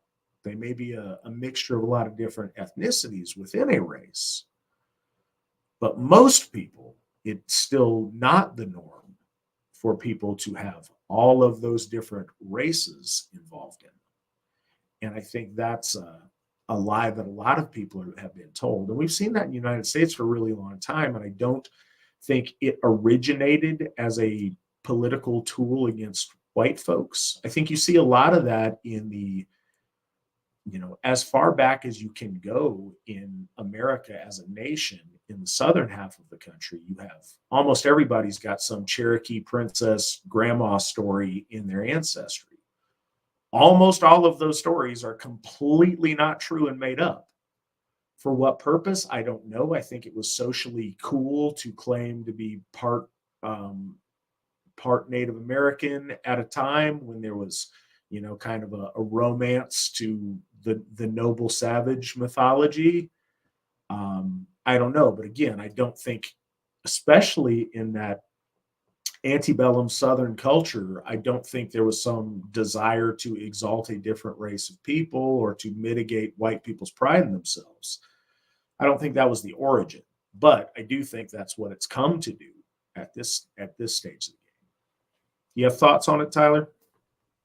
I do. I'm going to share a little bit about my wife and I digging into our ancestry together. It was one of those things where my family and her family both come from, a culture of ancestral veneration, even though we weren't from Asatru families.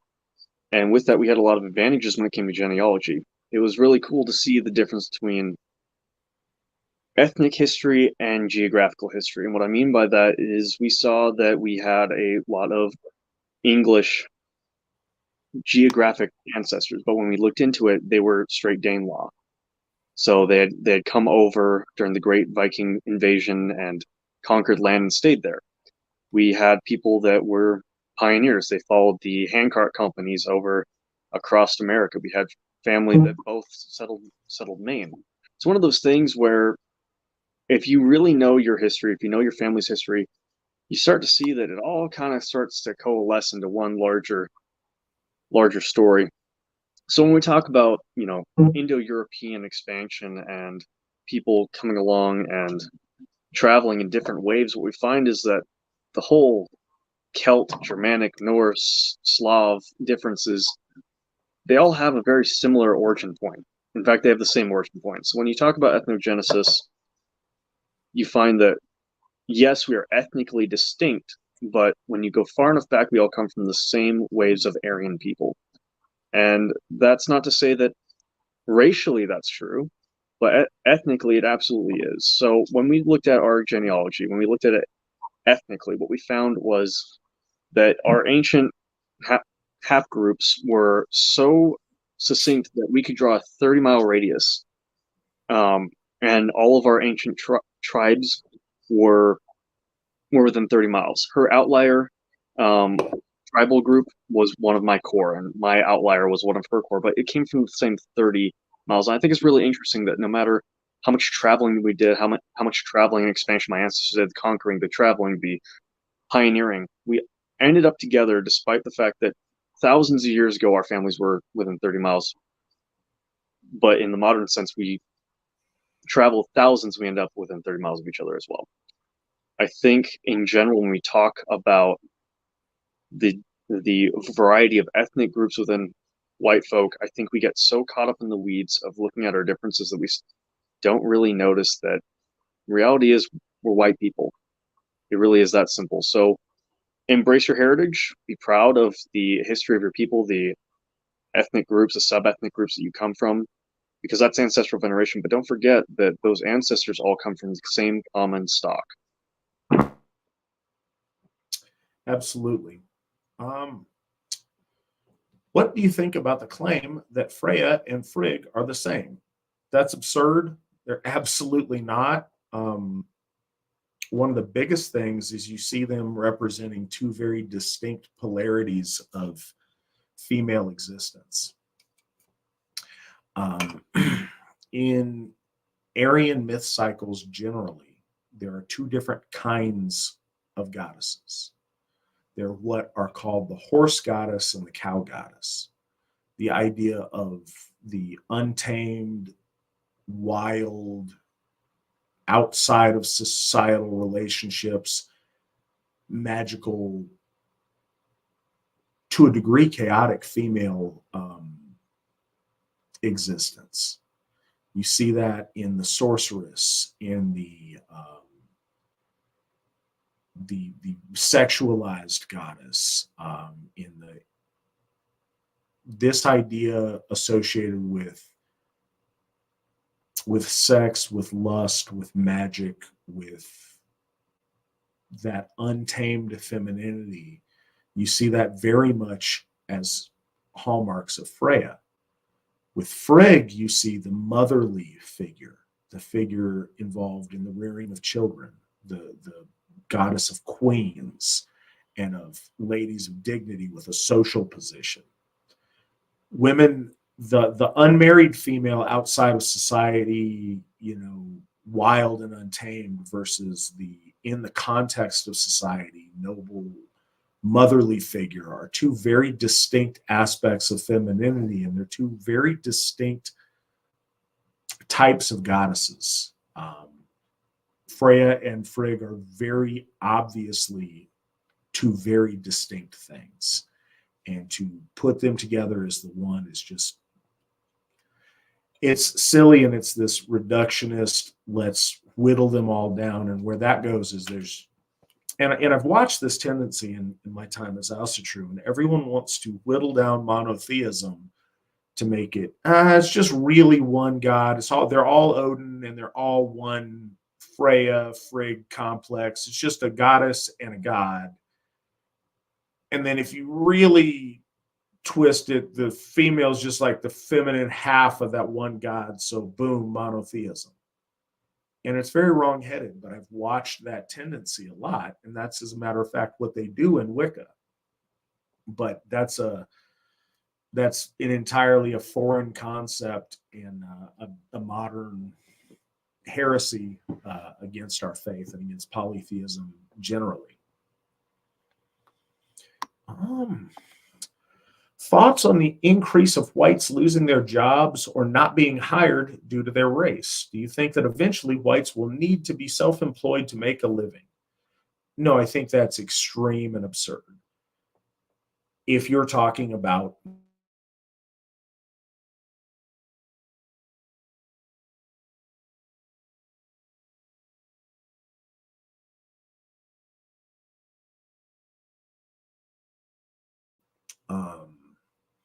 but no, I think that's extreme, and that's people paying too much attention to doom porn. There's tons of jobs out there. As a matter of fact, there's more jobs than people that actually want to work and take jobs. And I don't think that's real. Now, we are seeing a lot of preference to hire because they need more diversity. And more diversity means less white. So that's a problem, and I'm not downplaying that or pretending it doesn't exist, and it's a problem that has increased and is perhaps increasing. It has not and is not anywhere close to increasing to the point where white people can't get jobs. It may make it harder for them to get the specific job they want or to get a specific promotion they want, and that's really unfortunate, and it's unfair, and it's all of those things. But no, I think that thinking that eventually white people won't be able to get a job is not a realistic scenario in most places. But like I say, places like South Africa, it kind of depends. What say you, Tyler? I think it's an overstatement to say that white people will be unable to get jobs. There absolutely is a stigma against hiring the straight white male. Applications and diversity hire inclusion acts and corporate policies are definitely pointed a certain direction, but you can look at it through that lens of, oh, I can't get a job at this corporation, but the reality is you're better off taking personal responsibility for your own finances anyway. If you want to make money, you can work, but if you want to make wealth, you need to build your own assets. Get started on something that you would truly enjoy, or at least are very good at, and start building your own company if you can't get work in your field. I think it's one of those things where you are better off working for people that share the same values and the same ideas and the same heritage as you, or working for yourself and hiring people that have the same values, heritage, and ideas. If it really does come down to the point where you're having trouble finding work because of your ethnicity, it is the perfect excuse for you to start taking personal responsibility for your own finances and jumping into making your own business. Instead of being reactionary, be actionable. Don't just stand against something, stand for something. So if it comes down to it and work is the problem, get to it, start your own business. That's my take on that.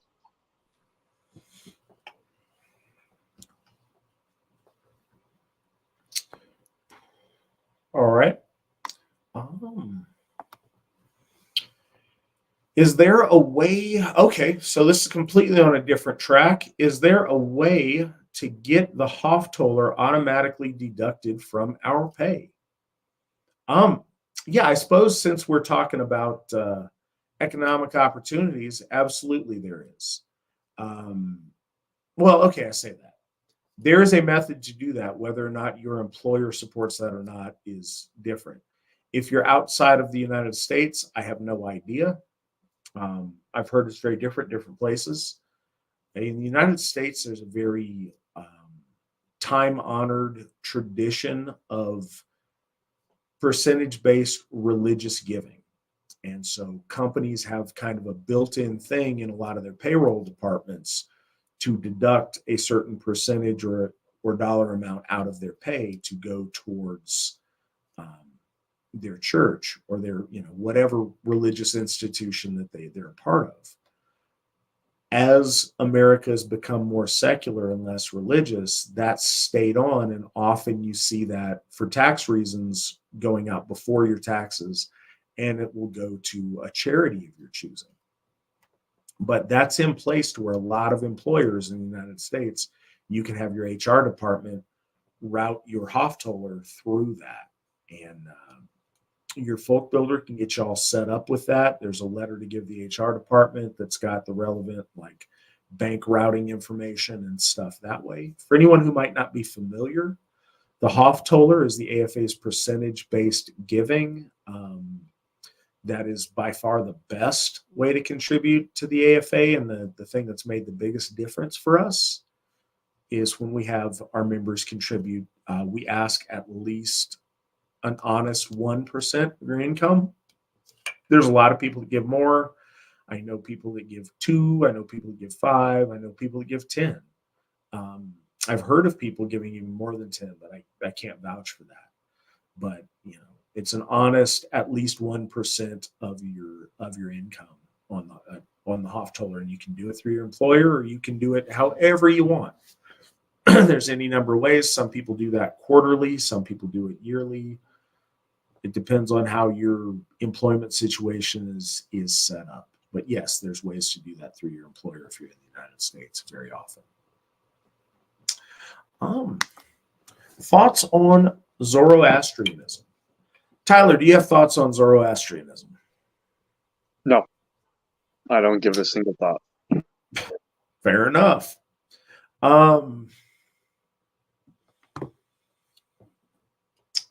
So it's interesting.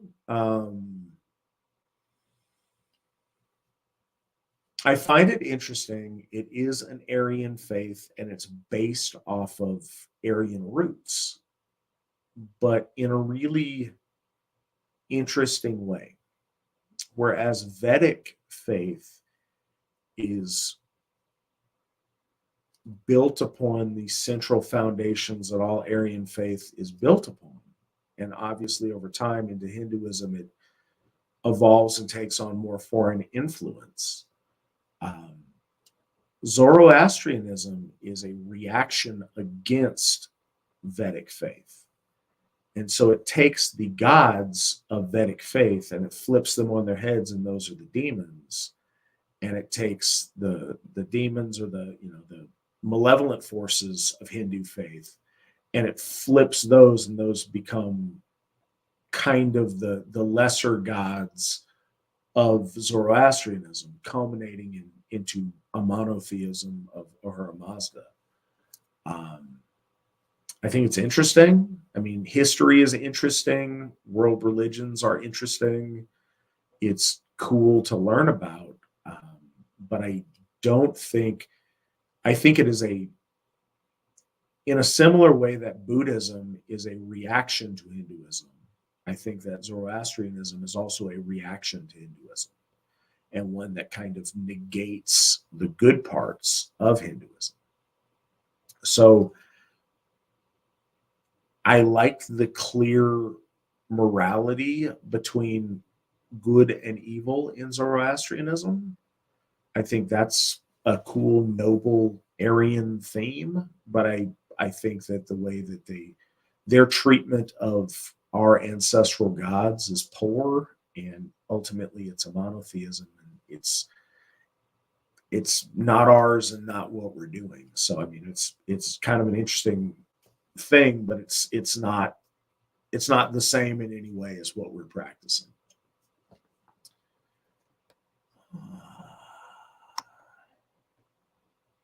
Will Freyshoff have housing for what? Okay, well, all right, I'm going to treat these questions like they're serious. I'm not sure if this one is. I'm not trying to be insulting, but when I read it, this is kind of one of the out there things. Will Freyshoff having housing for a cougar that will serve not only as a property defense means, but also as a method of hunting boar?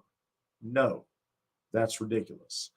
I don't think that's legal. I don't think anybody there is going to get an exotic pets license to have a cougar they can go on a boar hunt with. I think if people need to hunt boar to supply Freyshoff, they'll probably go out with some rifles and get some boar. It's 2023. I'm not saying it wouldn't be cool. I'm not saying it wouldn't be fun to unleash a cougar to go bring you a boar, it'd probably be awesome. But no, that's pretty far-fetched and not really something we're going to do a phrase off. I will say this, in Ohio, it is legal technically, but I don't think you, the asker of that question, are prepared to financially back it yourself. So I don't think we're going to do a cougar. I don't even like. I wonder how the infrastructure on how much it would take to feed a cougar, because they go through a lot of meat. I think the care of a cougar would outweigh the cool factor.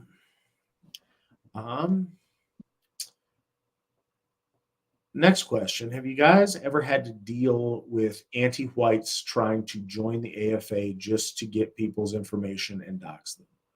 No, not ever. That doesn't happen. Realistically, that really does not happen. We have never had one instance of that. Sometimes we've had bad actors try to join with obviously not qualifying applications just to get us to say no so that they can screech at us. But no, we've never had somebody trying to infiltrate to get people's information to dox people. That's never happened. The next question. If the hiring of white males is made impossible, then can we just put other, and in the blank spot put Aryans? The Indo-Europeans form of Aryan, or Aryas, the Indo-European form of Aryans, sidestepping their evil. Thoughts? No, that's ridiculous. You can do that and see what they do with it. If it's entertaining to you, but it's rolling the dice. I don't think that anybody, when they go to actually hire you, if the reason that they are excluding you is because of some kind of prohibition of hiring white people, at the end of the day, no, they will see you and they'll be like, this guy's white, and they won't hire you. Now, I don't think that's the case. That is not the case in the United States. It's not anywhere close to becoming the case. Hiring white males becoming impossible is not a real thing in the United States. Certainly it might be in South Africa or Zimbabwe or something. But at the end of the day, you're not fooling anybody. I don't think it's about what you write there. It may be when they shuffle, if everybody that were to fill in the box under white, non-Hispanic, or whatever it says at your employer, if they shuffle all of those out and then everybody who puts something under other they don't read, maybe that gets you into that spot. But I think it would, if that were their policy, it would still hit you on your interview process and not really be worth the effort. I think you should just find a job, one of the millions and millions and millions of jobs that are available to you that are out there, and make the best of it. Do you have any thoughts on that idea of skirting it, Tyler? Yeah, I'd say if you're at the point where in your Mad Max timeline where it's become absolutely illegal to work as a white person, you have more important things to be doing than worrying about job application. If it's illegal to work, it's probably legal to buy food. So get gardening, brother. Get gardening. Or start constructing the Thunderdome, because that's going to be the best entertainment in Bartertown. That's what you need to focus on.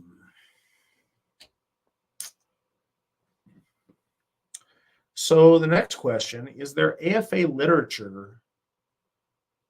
I'm sorry, we just got a question added, so it messed with my scrolling. I apologize. Is there AFA literature focused on the creation of the universe and consciousness? I've read a little bit about the world being made from the bones of Ymir. AFA specific literature? No. Super in-depth stuff? Maybe not. And the prose edda, and I'd have to look and try to find it. I want to say it's in the Gylfaginning, but I'm not certain. I'm trying to think of the poem, and somebody on the side is gonna throw it up and embarrass me, and good, please do, because it's good to get the information out there. Should have asked this on a Spawn week because he would have it there. Maybe Tyler knows and can rescue me here. but where they talk about Odin, Vili, and Ve basically creating and breathing life into our most ancient ancestors. That's the closest that we have in our lore to discussion of that. And it's not super in depth, and we don't have any AFA specific literature on that. Tyler, do you happen to know what poem that's in? Off the top of my head, no, but you could also include the creation of the class or caste system by Heimdall into a creation of our people. So there's a lot of really good options, and I don't think that there's a specific one-size-fits-all condensed AFA book that's going to give you what you want. But I think there's definitely a lot of places you can look. I mean, we can look at the Great Gap. We can look at the creation of the world with Ymir's bones. We can look at Heimdall's and the creation of the caste or class system. There's lots of places where we have a origin or creation. Yeah, and the Heimdall story is the Lay of Rig, or the Rigsthula, and you can find that there. It has layers. I think certainly it has to do with caste. It also has to do with progression and ignobling of people over time, a progression of social development. It's got a lot of interesting things and interesting concepts, and I think that's a really useful source. I'm glad that Tyler brought that up. I'm looking over on the side to see if somebody's gonna bust out what poem that is. At least nobody else is jumping on it. Although Human Manipulation Nation says, Matt, you rock. Hey, I appreciate that. Thank you. The next question. So if the Vedic / Hindu / Zoroastrianism gods are in fact Aryan gods, what are your thoughts on these Eastern people worshiping Aryan gods? Do you think they're actually communicating with our gods? So that's complicated. And I want to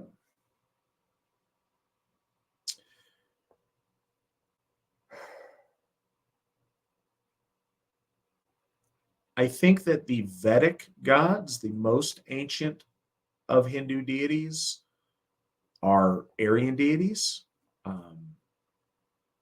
And that's certainly a thing, but there's the inclusion of quite a bit of Dravidian deities as well. The original Aryans that populated India and brought that faith there have been extremely intermixed with other groups of people over those years, specifically with the Dravidians. And by this current time, those clearly not white people worshiping, and interacting with white gods,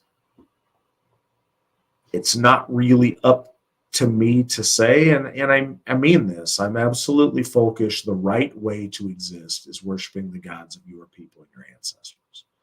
That said, I can't, nor do I presume to speak for who the gods do and don't listen to. That's not, I would never want to be blasphemous by projecting, I'm not the arbiter of who can possibly reach out to the gods and how they possibly interact with that. I think that in any case, that group of people being so intermixed with other different races of people is a fundamental thing that separates them and distances them from our gods. And how the gods choose to deal with that or not is entirely up to them. That's not the appropriate practice for worshiping Asatru in the form that we, the way that we approach our gods. So those people certainly are not welcome to join the AFA if they're not our folk. How they determine their spiritual destiny and whether or not whatever gods they reach out to reach back to them is between them and the gods, I suppose. Again, I don't think that's the best practice on their part, but I'm not going to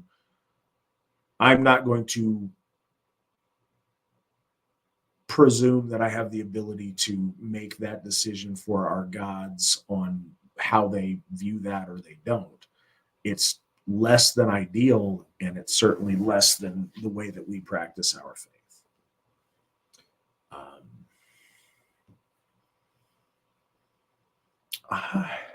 With that, I think we're at the end of our questions tonight. Tyler, do you have anything that you want to, any last thoughts you want to leave people with, or anything you would like to tell folks?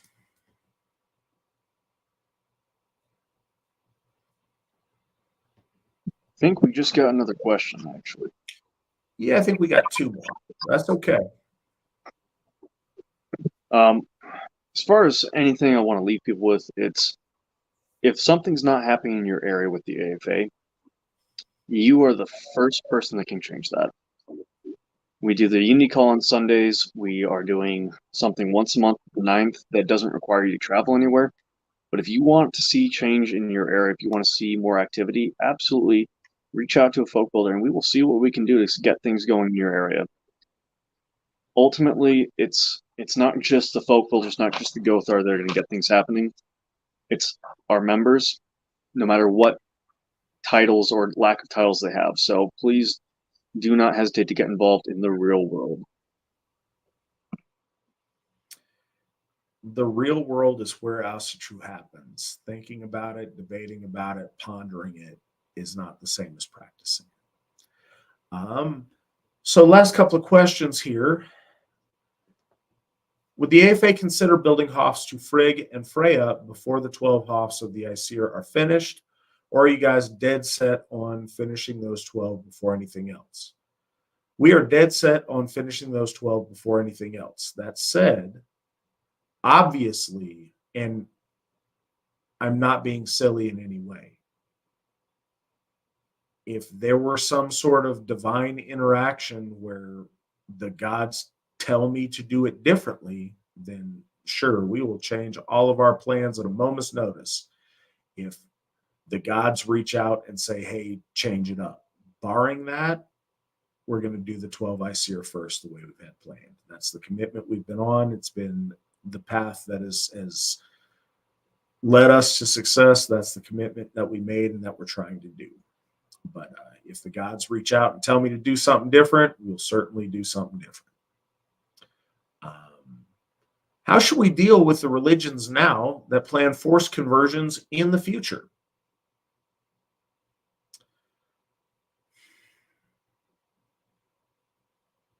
Tyler, do you have thoughts?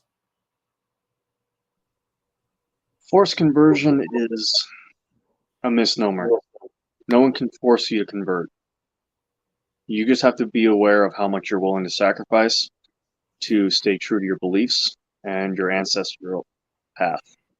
I don't think it's a concern because I think as things get more difficult and other religions get more intent on forceful methods, our people will come together more and more.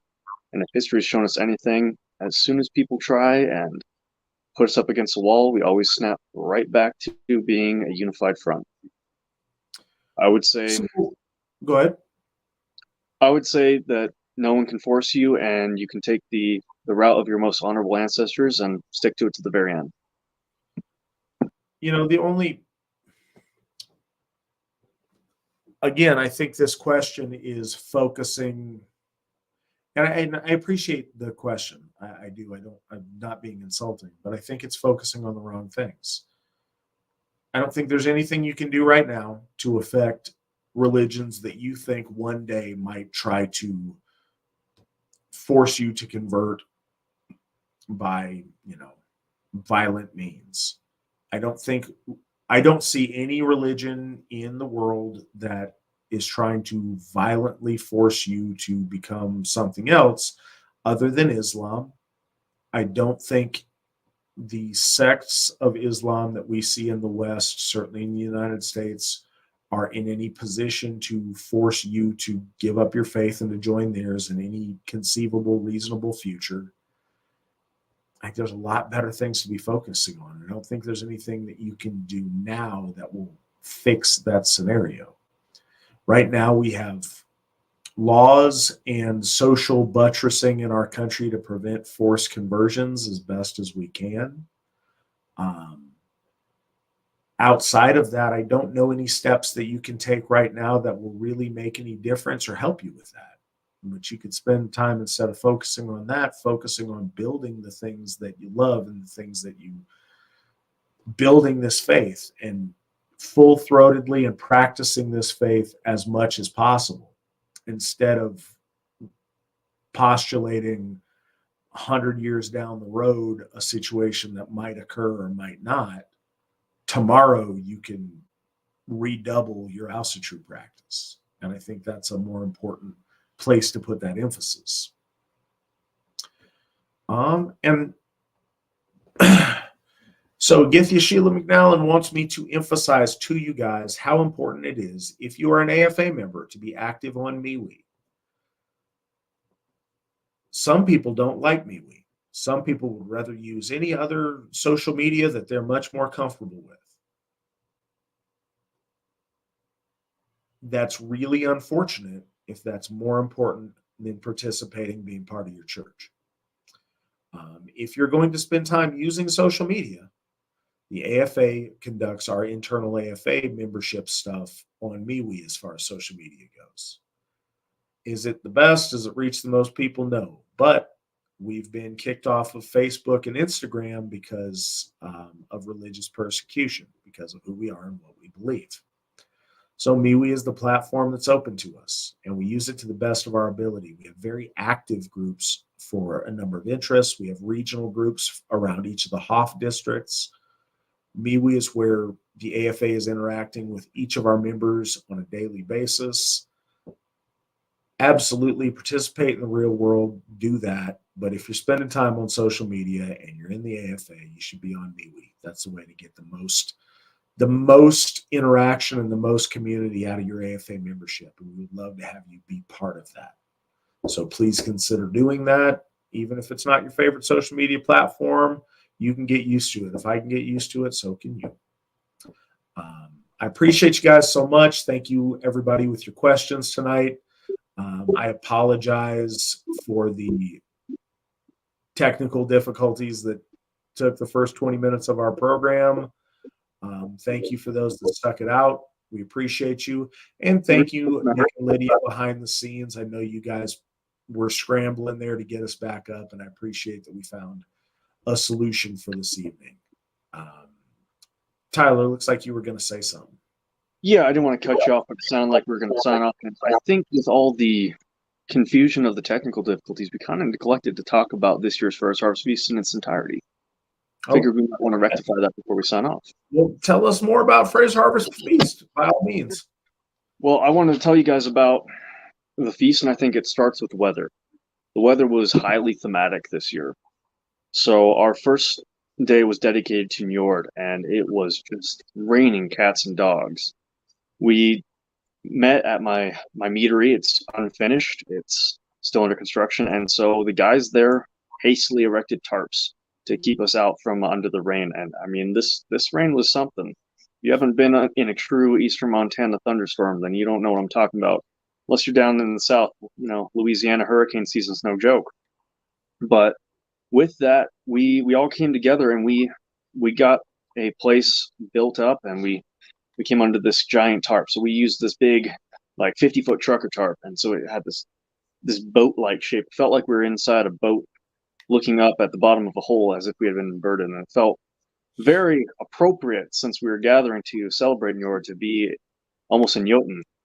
And with that, the themes of the weather didn't stop. So that day we did bloat to Njord, and we did it in the water. And a lot of people don't do that. A lot of people don't go out and wade waist deep into the cold and get themselves a little muddy and have bloat to Njord. And the water was all churned up from the bad weather, so it was certainly an interesting event for a lot of people that hadn't been able to participate in something like that before.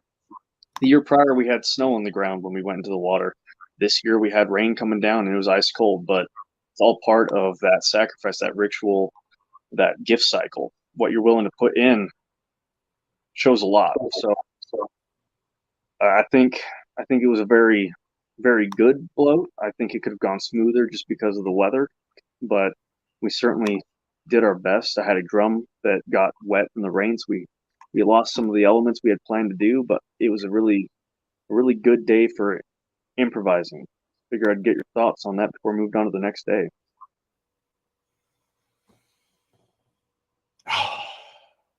No, I heard a little bit about that afterwards, and sometimes, especially, I don't know, there's something special to be said for doing ritual from time to time out in the elements in those kind of more extreme situations. I mentioned on this broadcast before a lot that we've done. When I was in Alaska growing up, when I was doing Asatru in the early,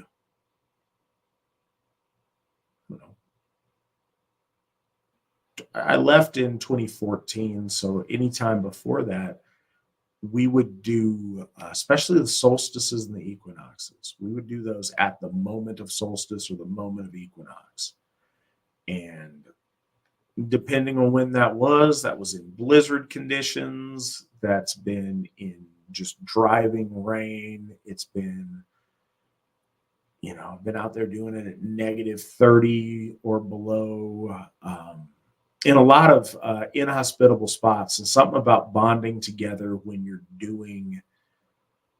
doing those kind of things, those elements, the water, the rain, the wind, they can add so much to the ritual. So I think that's pretty cool. I'm envious. I feel bad that I missed it, wasn't able to participate in that with you guys. I gotta say, Steve put a pretty good show on. That man was the only one to dump himself all the way into the water. He just dove right in. He's pretty spry for his age. Sorry, I didn't mean to cut you off. No, you didn't at all. So we had bloat in the water, and after that we came back and we had this nice warm meal waiting for us. In future years with those shower houses, we'll have nice warm showers to follow that bloat. So that level of building as we go is certainly there.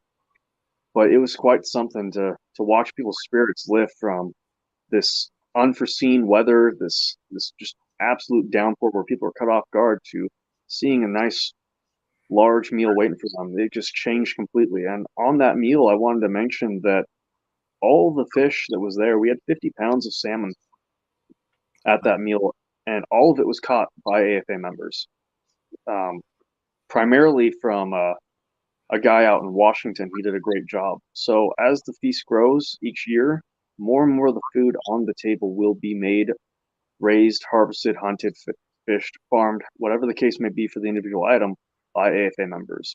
So next year we're looking at having quail and pig raised by AFA members. We hopefully, given the grasshoppers calming down this next year, we'll be able to make our own pasta. I mean, these things just take time, but we're certainly seeing the resilience of our people and the independent nature coming back. And First Harvest Feast is a really good way of seeing that. That's awesome. That sounds amazing. I miss wild caught salmon. That's one thing that I can't get used to. Growing up in Alaska, I was able to fish in some of the best fisheries in the world for salmon, and getting the stuff you get at the store that's farmed, that's maybe got a tinge of pink in it and is really flavorless, is hard to come by. So that's awesome. That sounds great. I mean, it really did a 180 on people's temperature, both emotional temperature and physical temperature, having that nice hot meal. My wife did all the cooking. It was really impressive. She fed 41 people out of a 300 square foot cabin for the whole weekend. She's a trooper, so we'll nod to her. The next day was pretty cool, though. Oh, sorry. No, tell me. Go. We started off with greeting the day. if you haven't seen Steve and Sheila do a greeting of the day, it's really something you guys should come out to. Word on the street is they're going to be out there next year, so maybe think about budgeting for those tickets. I know we're in the middle of nowhere, but it's absolutely worth it. And for those of you that didn't come, you missed out on watching Steve hold a puppy for the first time, so that's on you.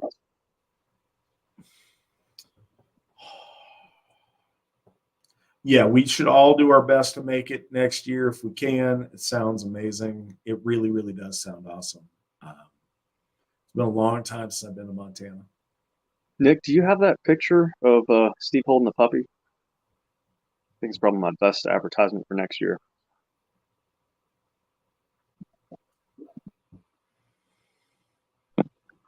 While he finds that, I figured I'd tell you about the Viking games we did. Please. So, there it is. Look at that. You missed that if you weren't there. But with that, the Viking games were fantastic. We had these large old bridge beams, and we spray painted little caricatures of monks. So we had our big Viking games. We had the gentlemen compete. There was 9 total points, 3 from the hand axes, where you chop down these big wooden monks, and you went on and you threw hand axes. That was worth 3 points, and then you had 3 points worth of shooting a bow.